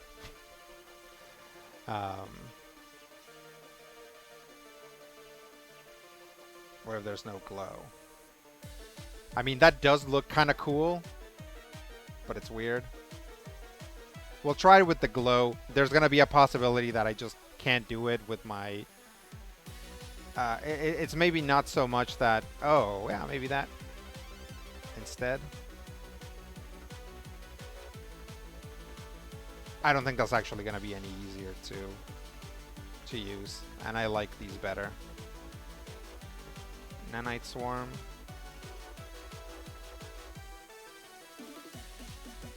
I like the regular Swarm. Okay. Let's do the same thing. We'll try this. Corpro 2, half-tone vertical. Let's see what this looks like.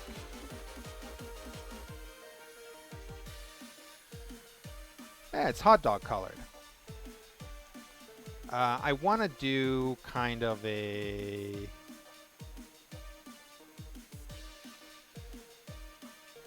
That's very dark.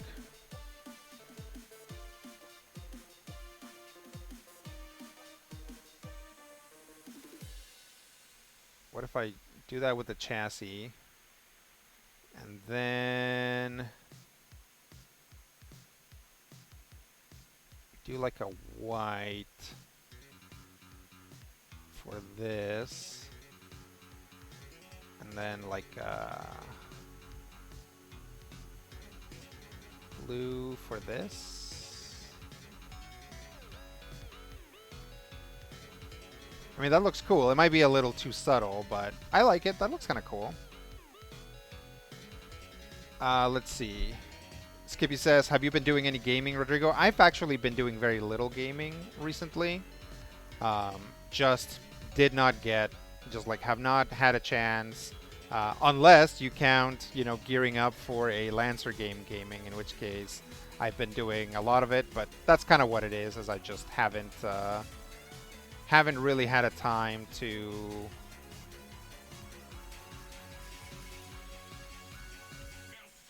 get into anything new. I'm trying to think what, like, I've probably, the last thing I've played is I'll just play like random Casey's mod runs of Inscription, which I enjoy a lot, but I'm very bad at. I've actually only ever beat Casey's mod once, like done a run all the way through. So I don't want to do red. Let me see orange. Yeah, okay. All right. Print it.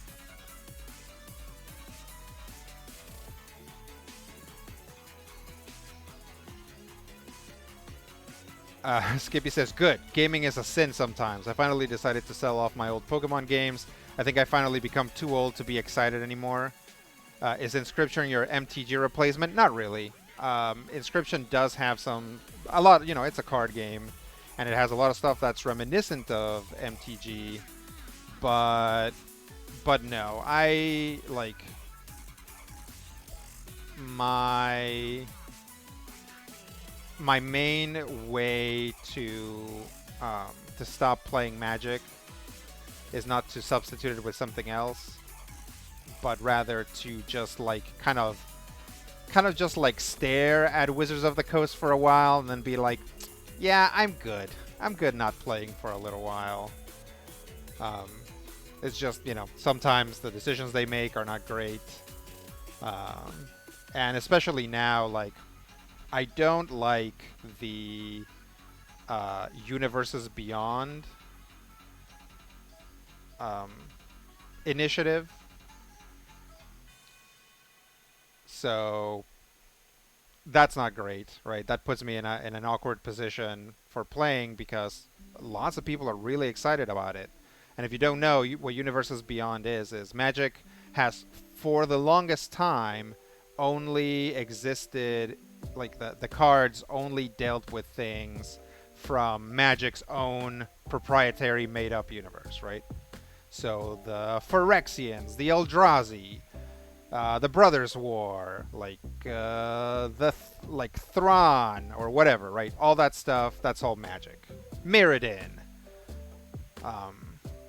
So all that stuff is Magic the Gathering, like stuff. But now they're doing like Doctor Who stuff and like Street Fighter stuff, and they're gonna launch a whole, like an entire Lord of the Rings set. And I'm like, a Magic the Gathering Lord of the Rings set kind of sounds like somebody saying, hey, you know what I did to, like, you want to try my new candy bar? It's white chocolate on top of milk chocolate, right? It's like that's what a Magic the Gathering Lord of the Rings set sounds like to me. But I don't know. Some people think that's good, so that's okay. But yeah, that has helped. That has gone a long way. I started to get into New Capenna when I was seeing stuff coming out, and then I was like, actually, this doesn't really seem. Other than, you know, I want those like tricolor. Is it tricolor wedge lands? No, tricolor arc lands. Because the wedge lands from Ikoria I have digitally. So I do want those at some point, but if I ever get back into playing Magic, it'll be a question of just finding those again, right? Or buying them. Oops.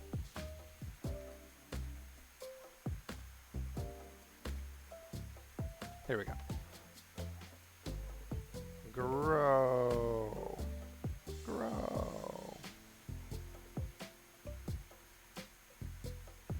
Yeah, this is going to be a pain in the butt. I don't know if this is going to look good at all. Okay.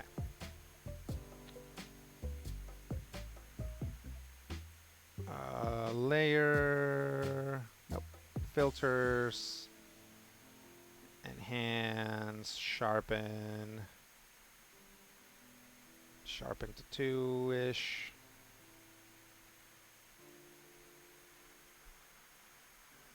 Let's see what this looks like with the... I might actually do a small... Like, I usually do 2 pixels, but I might just do a single pixel for this one. That's not too bad. Pretty much gets everything. Just need to get this hole here. Okay. Let's try it. Let's see what it looks like.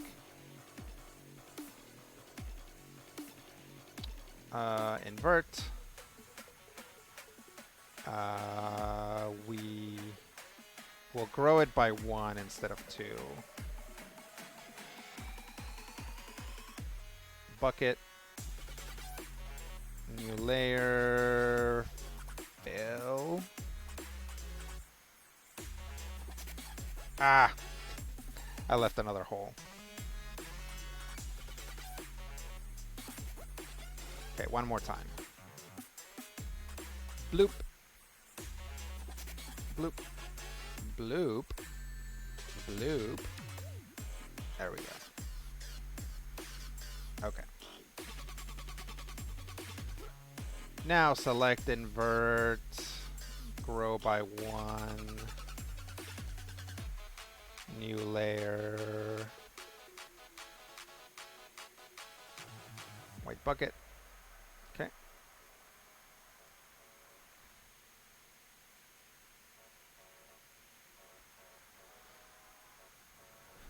Yeah, okay. That looks okay.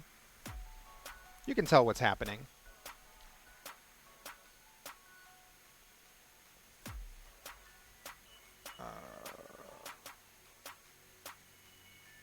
What am I doing here? Export. This is the hive.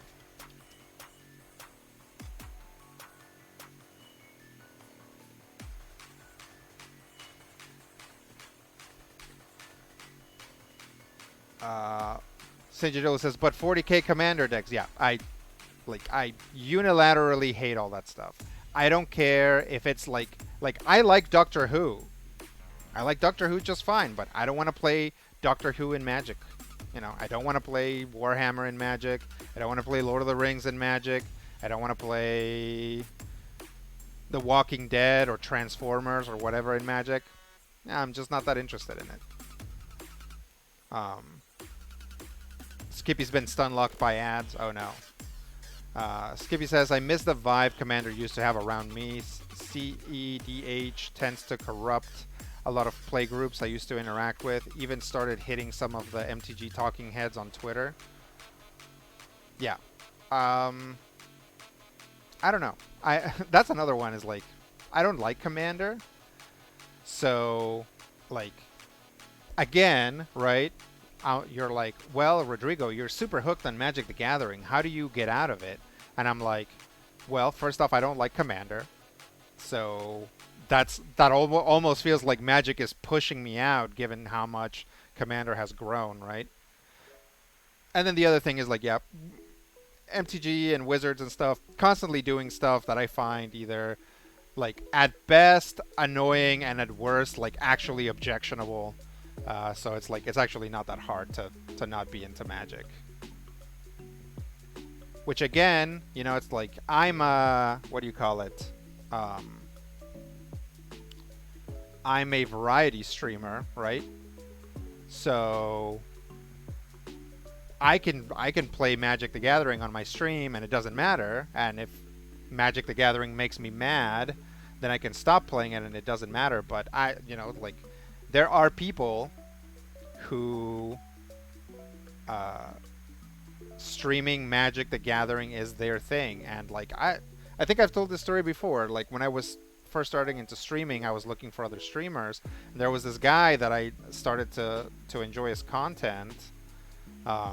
And it's like I watched a couple of videos by him, and then a video came out just like a few weeks later after I started following him, and he was like, I'm quitting Magic. And he's like, basically, I'm quitting Magic and there's no other games I want to stream, so I guess I'm quitting streaming. And I was like, wow, that is like, that's something. Unifodro Unifodro mechanics.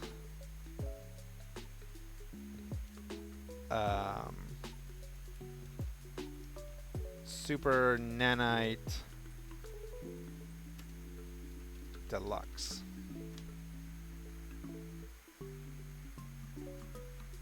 The Unifodro Mechanics Super Nanite Deluxe is what this model is called. In parenthesis, hive.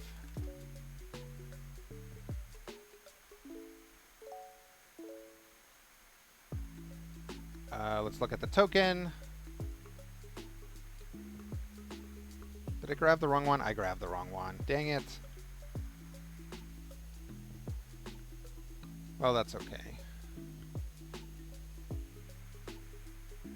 I'll just do it the hard way.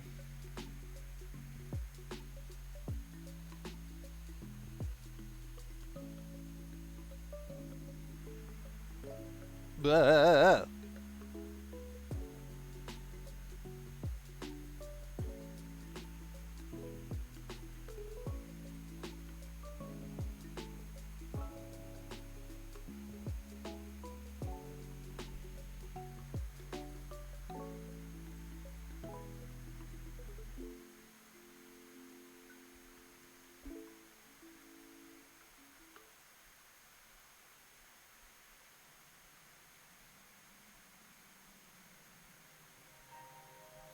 Yeah, now I have to copy this whole stupid name because of the way I did it.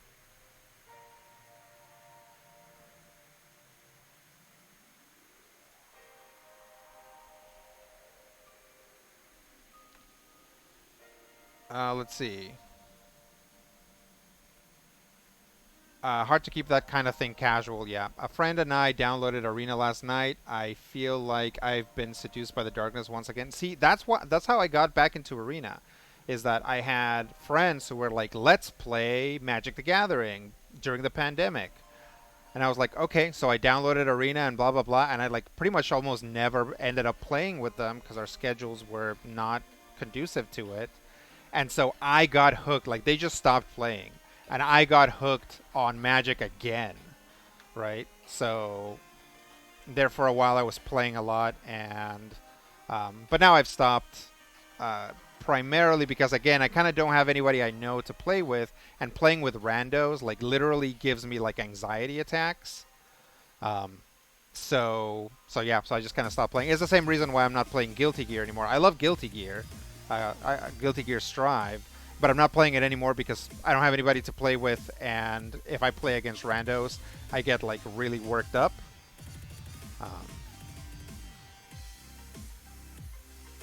So yeah, that's kind of the reason. That's the main reason why I'm not really playing Magic. I'm still keeping an eye on it. You know, it's like the new Dominaria set is coming out. It looks good. You know, it's like Dominaria against the Phyrexians, classic stuff. We haven't seen that in a long time. It's interesting to see references to very old cards. All that stuff is fun. But yeah, I'm kind of just watching from the periphery.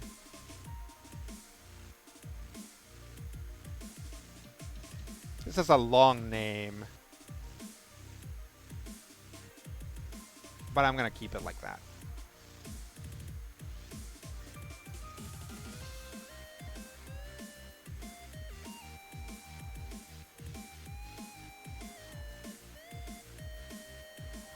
Okay. All right, now...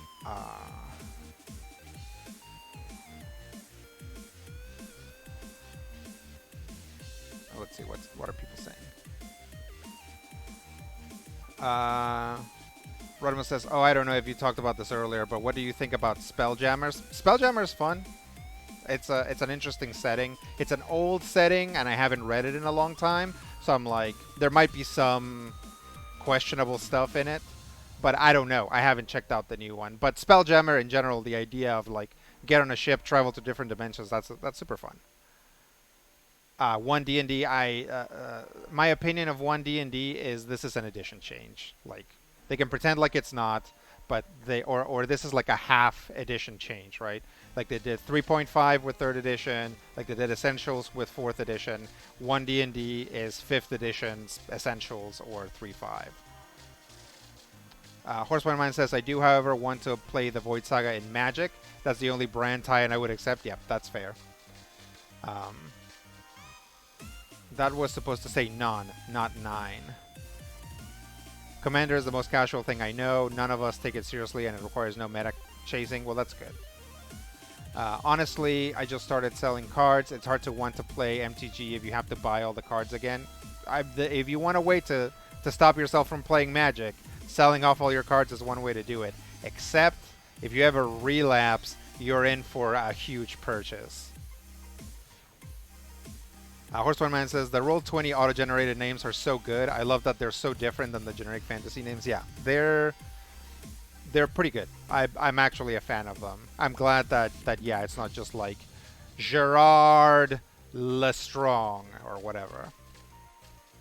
Skippy says, oh man, I forgot about fighting games. I cut my finger open the other day, and it's going to be like 4 months before it'll be up to the task of a button box. Oh no.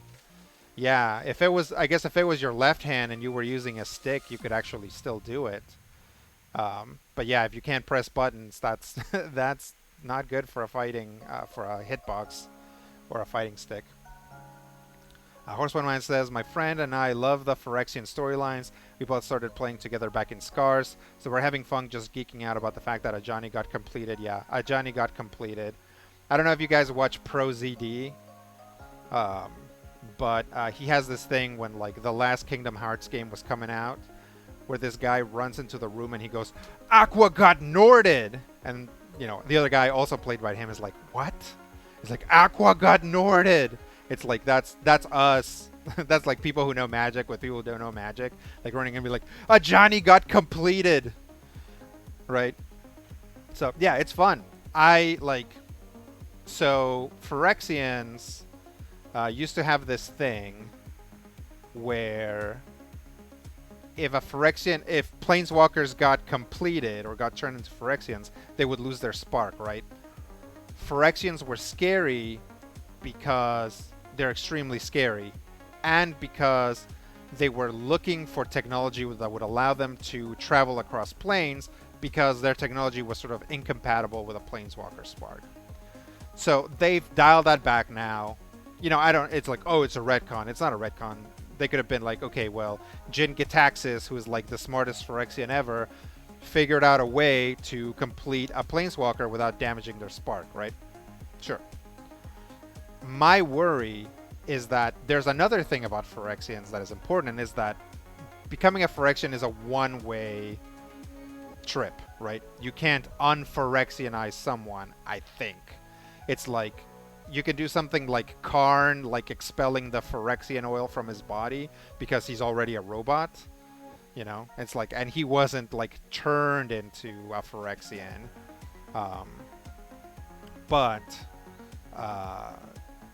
Yeah, so I'm worried that they're going to be like, oh, Johnny's a Phyrexian, and then just dial it back later and be like, oh, he was fixed somehow by the power of magic. And I'm like, yeah, I hope Tamio doesn't get uncompleted. I hope Ajani doesn't get uncompleted. Yeah, I hope they stay Phyrexians. Yep, Aqua got Norded, that's right. Skippy says, being incoherently nerdy is a fun vibe sometimes, unless you're on the outside, then it just seems a bit cringe yet harmless. I get it. Like, I didn't play Kingdom Hearts, but I understood that because my wife had played Kingdom Hearts, and when I played it for her, she laughed so hard. You know, so I'm like, yeah, this is cool. Like, yeah, people like what they like. Okay.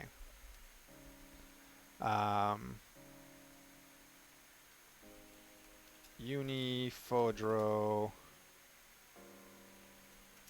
Mechanics is not responsible for any damage caused if the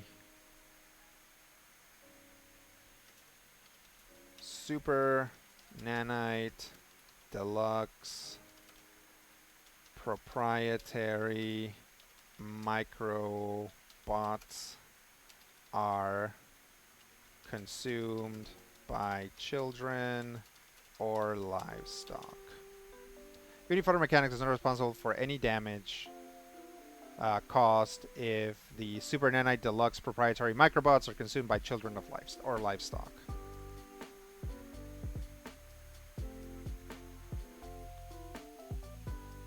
Skippy says, if I've learned anything about MTG, it's that it's all made up and the plot points don't matter. I mean, that's kind of true. Magic the Gathering, like, one of the reasons why I've been interested in Magic the Gathering is because Magic the Gathering has a huge hurdle, right? They've correctly identified that lore is a huge selling point, right? If you add lore to your game or to whatever you're doing, you will get a lot of people who get interested in the lore.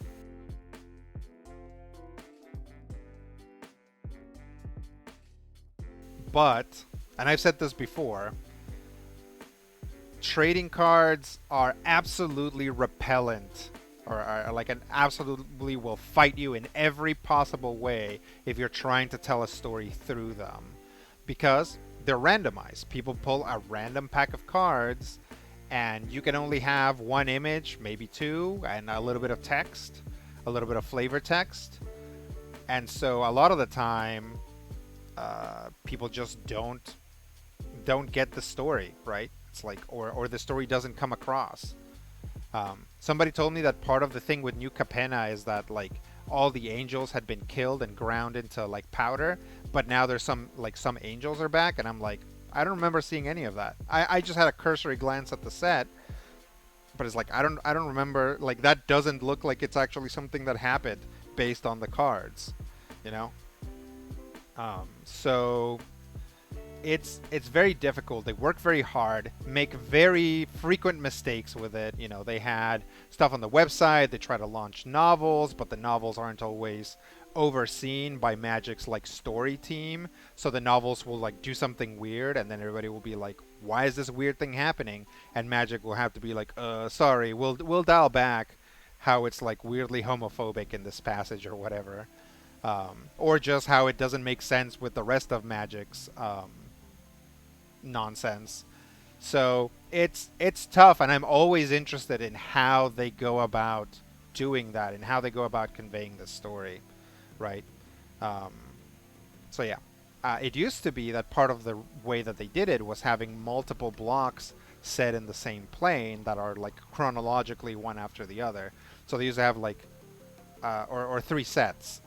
So a block would be three sets that are set in the same universe, again, chronologically following each other. So you were able to sort of tell a story with the cards a little bit better then. If you have something that's only one set, it's like, what was the story of Strixhaven? I don't know. Magical School. It's hard to tell what exactly was happening because, you know, cards, it's difficult to read with cards. When you had multiple blocks, you could put your advertising towards telling the advancement of the story.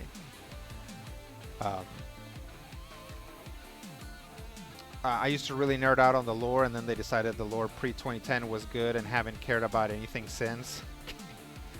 Oh yeah. Horseman Man says, I feel like trading cards are good at establishing a vibe, but not conveying a story with like events or beats. Agreed. Skippy says, that's why I dig Monster Hunter. Capcom decided to put all the tiny budget into the gameplay and went, we both know you're just here to hunt monsters. Get to it. Sure. Skippy says, finding out Jace might have been sexually assaulted by Liliana made me just nope out of that series. Right? Right? Just how many eyes went over that story and nobody said anything until basically the fans had to be like, yeah, Liliana was up to some funny business. Don't sexually assault people, planeswalkers. That's not fun. That's not good. Okay. What time is it? Where are we at? We made a hive. Hives are size 1, right? I'm going to be so upset if it turns out that they're bigger. Yeah, okay. We have a hornet. We gotta make a mirage. Mirages are potent support mechs, able to teleport their allies around and at will and shut down range attackers with warp sensors. They can make allied characters invisible but become vulnerable while doing so. These strengths come at a price. Weapons and systems that ignore cover, such as seeking weapons, can get around warp sensors, and mirages don't deal any damage on their own. So mirage can teleport. It's by default invisible, but it can make other things invisible. The mirage ceases to be invisible and only retains the status when they transfer it back as a quick action or transfer it to another character. Otherwise, this effect lasts until it's destroyed. The Corpro Mirage that they have, they actually have a lot. I guess it's because they don't attack. They have a lot of systems.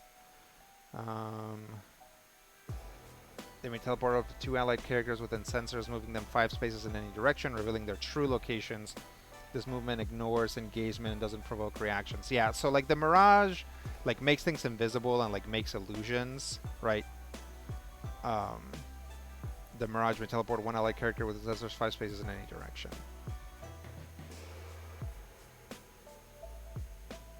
Yep. So yeah, if you look at the retrograde Corpro Mirage, right, it's very cool, right? It's like this weird walker, and it's got all of these sensors or whatever, or all of these like mirrors that are like projecting stuff. But what I thought would be fun, because again, it's like creating these holograms of things, is do something. The other problem is that it's very small. It's a size 1/2. So like my first idea was to make it a truck. Is like, oh, I'm just an innocent truck. Doot. Like that it's like always under this like illusion that it's a truck. Even when it's like, you know that it's a mirage and it's teleporting other people, it still tries to make itself look like a truck. So that's not going to work because I don't want to do a size 1/2 truck, and size 1/2 is very small. So I think I'll maybe go over to the fantasy stuff and see if there's something interesting. The Mirage is like a little dragon guy. These are cool, right? They're super rad. These are ones you can customize. So maybe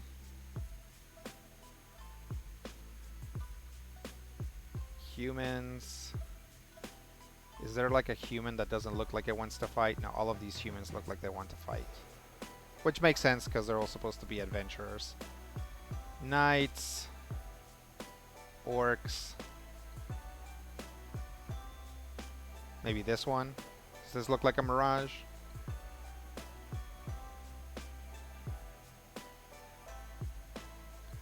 And it's going to be small too, so it's going to be smaller than all the normal ones. Goblins maybe? What do you think? This goblin for the mirage?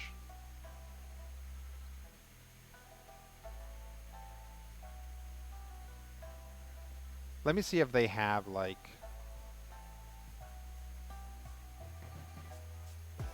just like plants.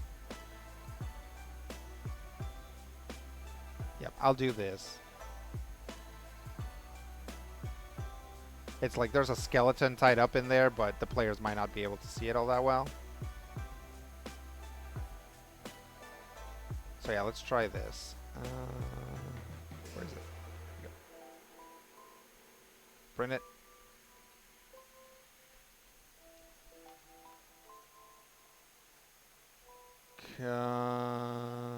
What do I want to do? Cut.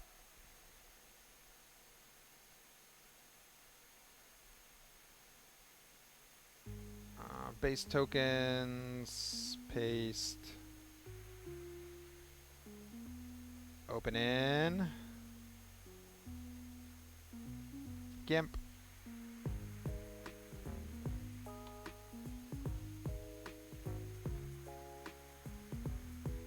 Move over to there. Turn this off.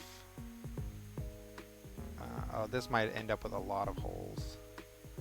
So because this one is size 1/2, it doesn't need to be very big.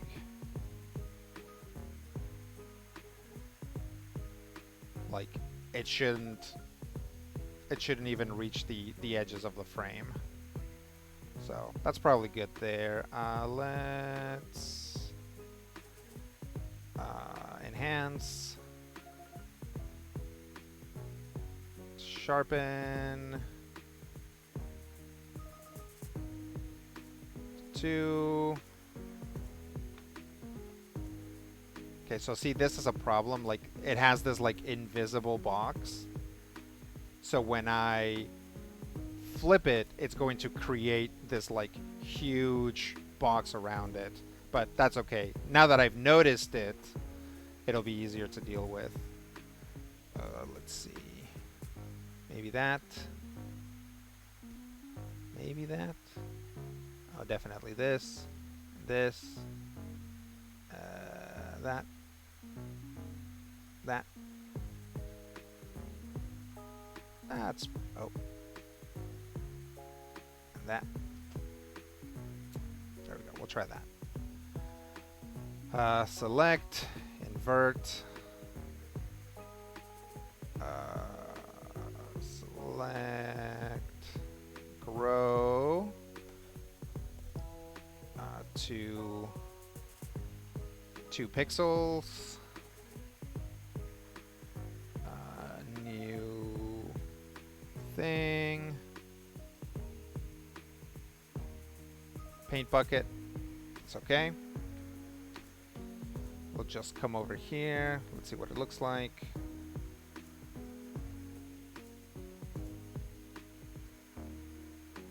Yeah, it looks fine. So then we just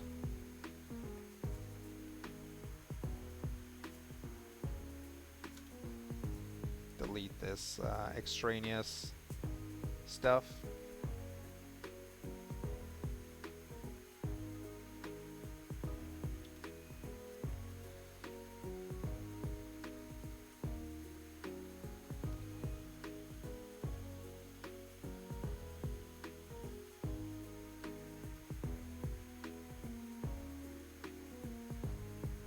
That's good enough. Okay, let's export it.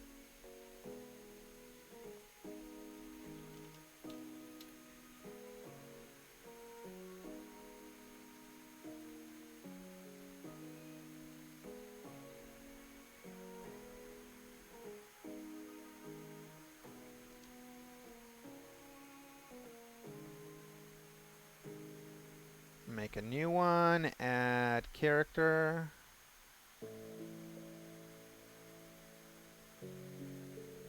Edit.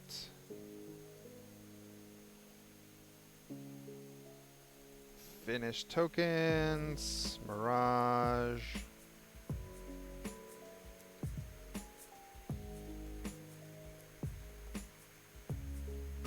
If I type anything while it's loading, the moment that it loads, it's gonna like rubber band it back to what it was before.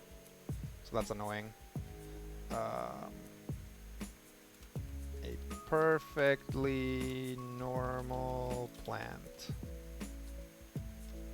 Mirage.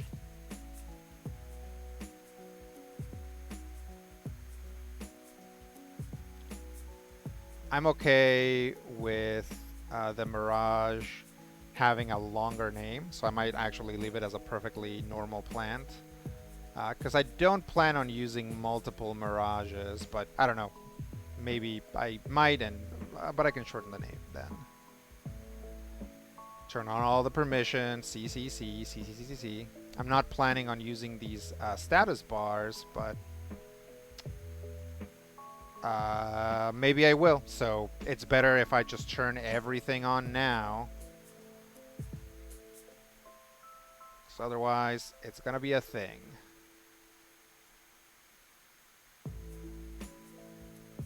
We can take out the A. It can be perfectly normal plant.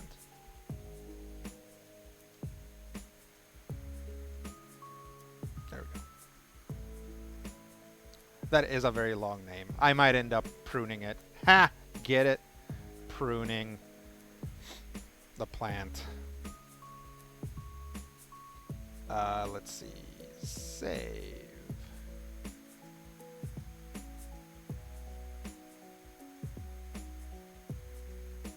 Yeah, that looks okay. Zoom in on it, see what it looks like. Yeah. Yeah, you can. You have to know the skeleton's there to see it. Okay.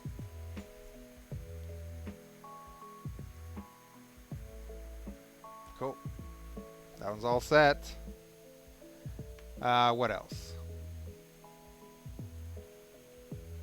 Let's see. Skippy says, I don't need to know planeswalkers are sexual beings. I just need them to kill evil oil or whatever. I mean, that's fair. If someone handed you a mid-sized sedan full of money, what kind of movie would you make? I mean, a mid-sized sedan full of money would probably still not be enough to make a decent movie nowadays. I guess I would try to make some... If I had a lot of money, I'd try to make some sort of, like, space movie where people were, like, in space having adventures. But what I would do is I would have all of the main cast be people of color, so like Latinx people and black people and Asians. And then I would have one alien with a weird forehead, and that would be played by the white guy. Actually, there would be two people that can be played by the white guy. One is the one alien, and the other is the AI. The AI is also going to be played by a white guy. Let's see. Gobbo sounds fun. Yeah, Goblin would be fun. If somebody plays a Goblin, right, I'll give him because the Goblin can create these like data structures in the map. I'll give him the option of putting like actual, fantasy goblins on the map if they want. Stumarak says, "Are you preparing a campaign or game?" Yeah, I'm doing like a home campaign with some of my friends and some of the Major Spoilers crew for Lancer. So yeah, we're making tokens for every Lancer enemy archetype. Oh, I need to move the Mirage down. Cataphract, Demolisher, Goliath. Move it down here for now. Oh, yeah, it's above the Pyro. Mirage, then Pyro. Okay.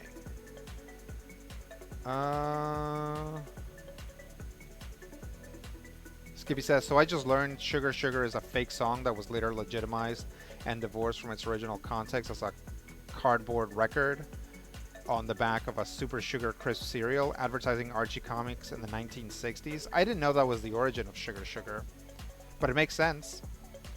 The Archies were really the prototypical fake band, right? It's like we wouldn't have Gorillas without the Archies, right? And Sugar Sugar is a really good song. It's like clearly whoever wrote it for the purposes of like advertising some cereal didn't realize that they had a bop in their hands until like people were going nuts for it, I guess. So yeah. Sugar Sugar is a good song. Where am I at? Hive, Hornet, Mirage, Operator. So I think I know what I want to do for an Operator. Operators can teleport. Yeah. And they shoot lasers at you. So I think I want to take a Zunzi and make an Operator out of it.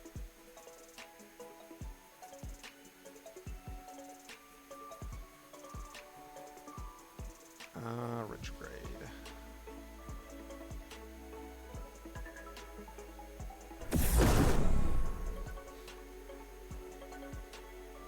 Let's go back to mechs. Go to Harrison Armory. And...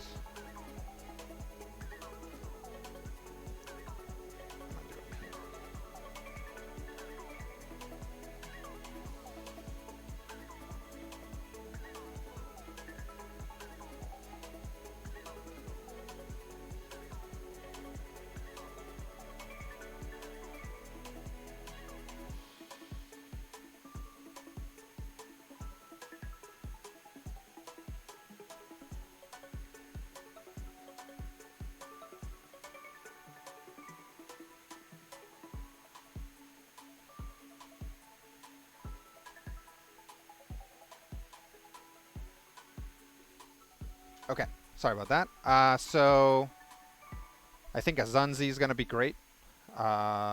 It has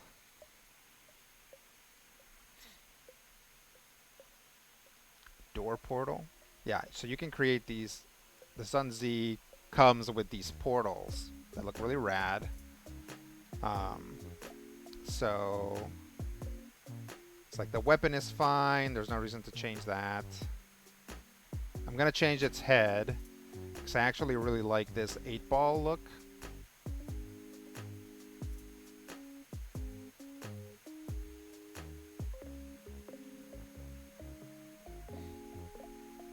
And I'm gonna make them like really light colored.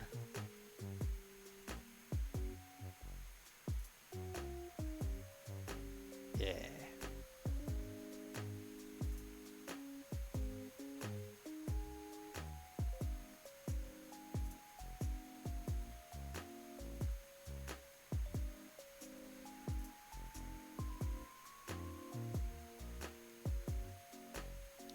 And then I don't know what color I should make the portal.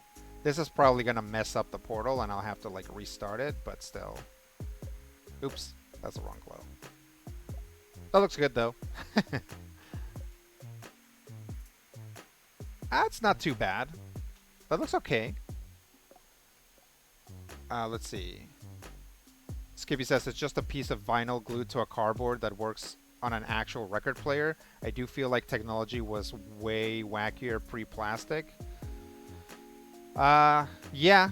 Yeah, I mean, people are always solving problems, right? Like, to someone who was born after, like, the digital era, like, going back and thinking, like, people used to take, like, tapes, like, long tapes, and write, like, and put little, like, magnetic blips on it so that then something else could play it and interpret those magnetic blips. Like, that seems like nonsense, right? But it's like, well, yep, I was born in the 80s, grew up in the 90s. We always used tapes. Tapes was the thing, you know?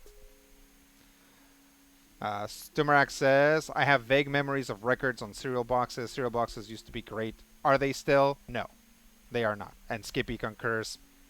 Cereal boxes are not what they used to be. Like, kids used to be, like, freaking excited to, like, open a cereal box and get, like, an actual toy out of it. Nowadays, they rarely ever do that anymore.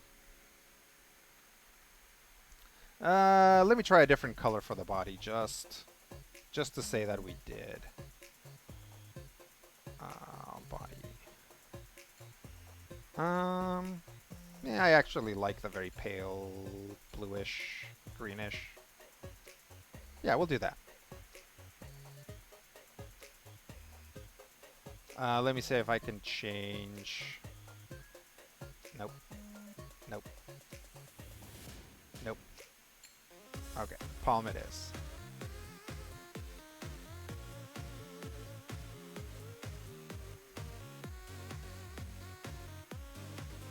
Ooh, that looks fun. Yeah. Is there a glow for that?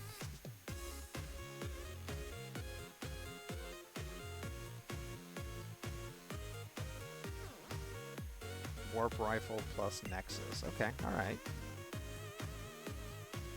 So then we don't need the warp rifle here. Glow 1. Let's try and make that yellow and see what that looks like.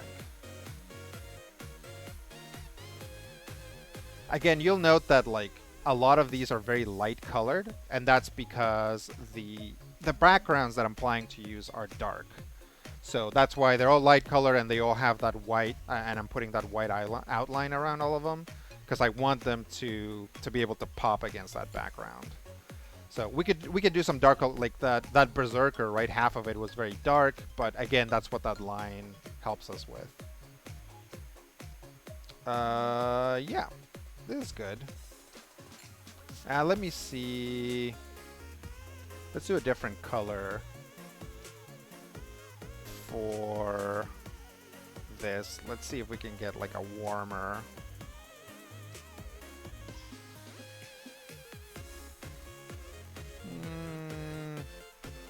I guess they don't all have to be the same. The portal can stay yellow.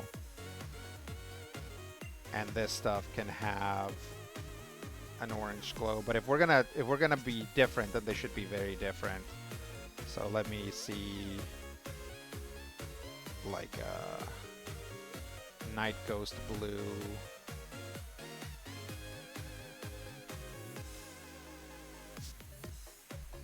Let me try that for the portal because that looks really good.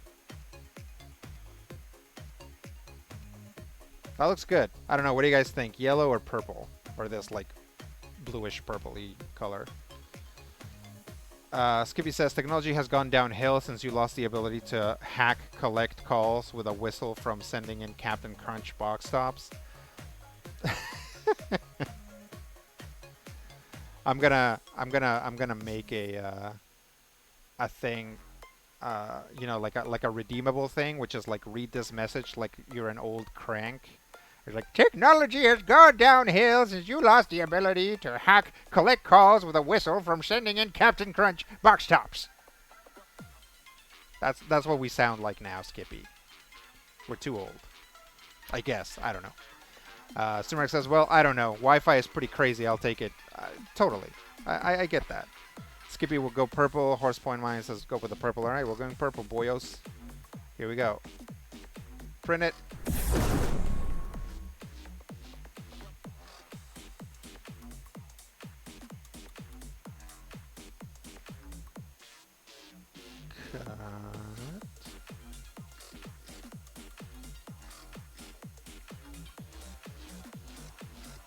All right. This will probably be the last one we do. Because I gotta get ready for critical hit tonight.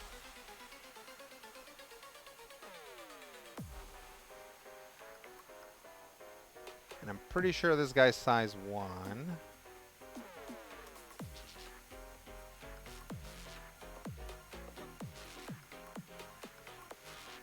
Yep.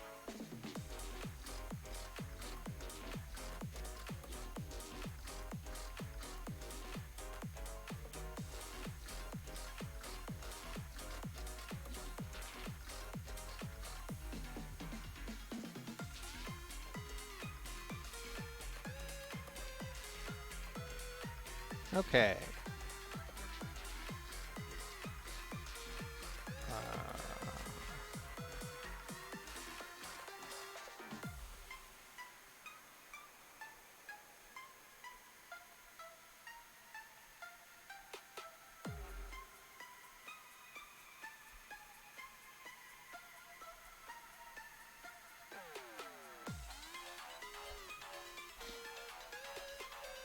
Okay. Filters, enhance, sharpen to something.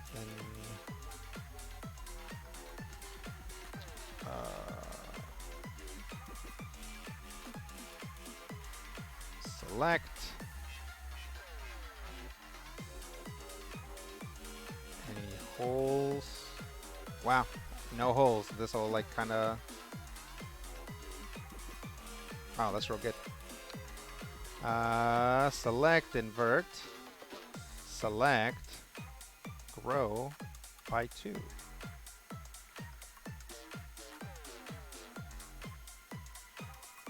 So that might mess up this stuff, but it's okay. It doesn't have to be super duper perfect. Yeah, as you guys can see, I'm not trying to like clean up anything or whatever. Like these are going to be tiny. Like the players are probably going to be looking at them like the whole map most of the time, and these are just going to be like single square minis, so it's okay. Oh, it's okay.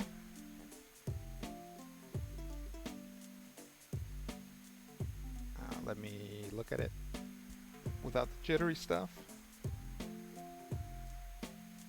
Looks good.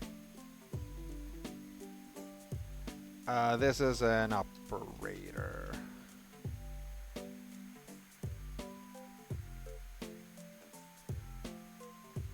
All right.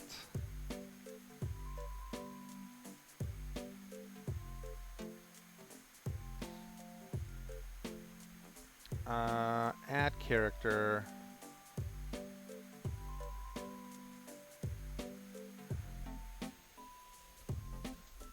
We'll call this one the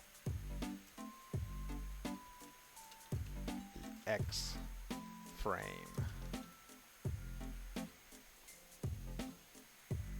So I got an idea about what the backstory for it is going to be. Save changes. Up. Gotta remember to add operator.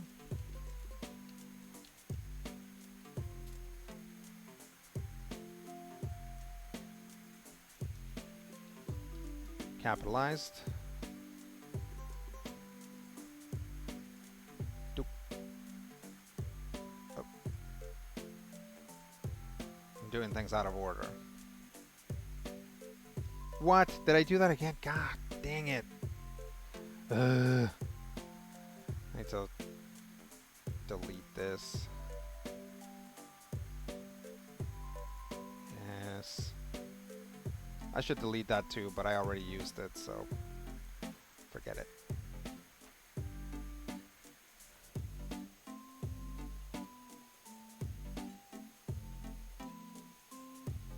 There we go.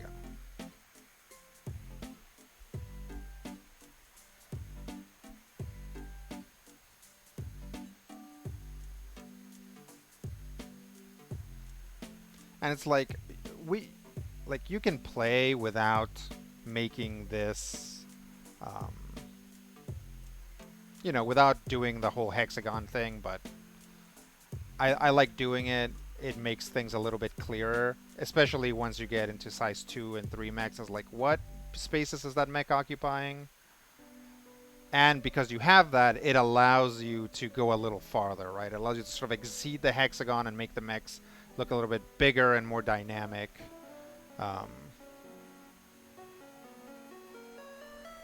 That's the plan anyway.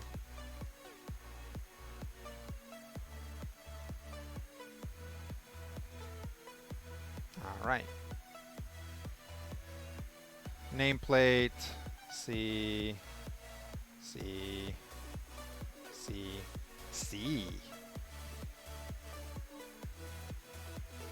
Bottom overlapping, compact, that's just my preference. C, and save settings. That should... Nope, because I haven't added it yet. Here we go. Boop, boop. Save. Okay. Now I grab it, and it fits. Okay. Now we need a little story for it.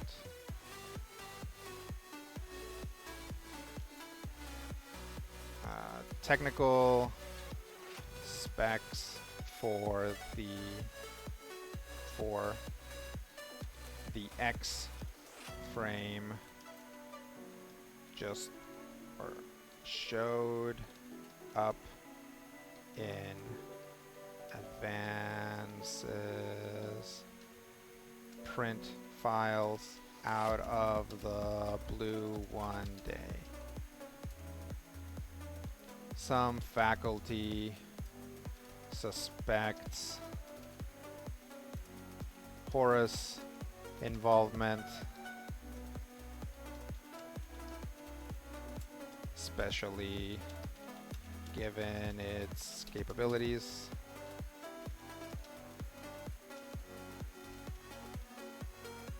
But others worry advanced has simply, not advanced, simply fractured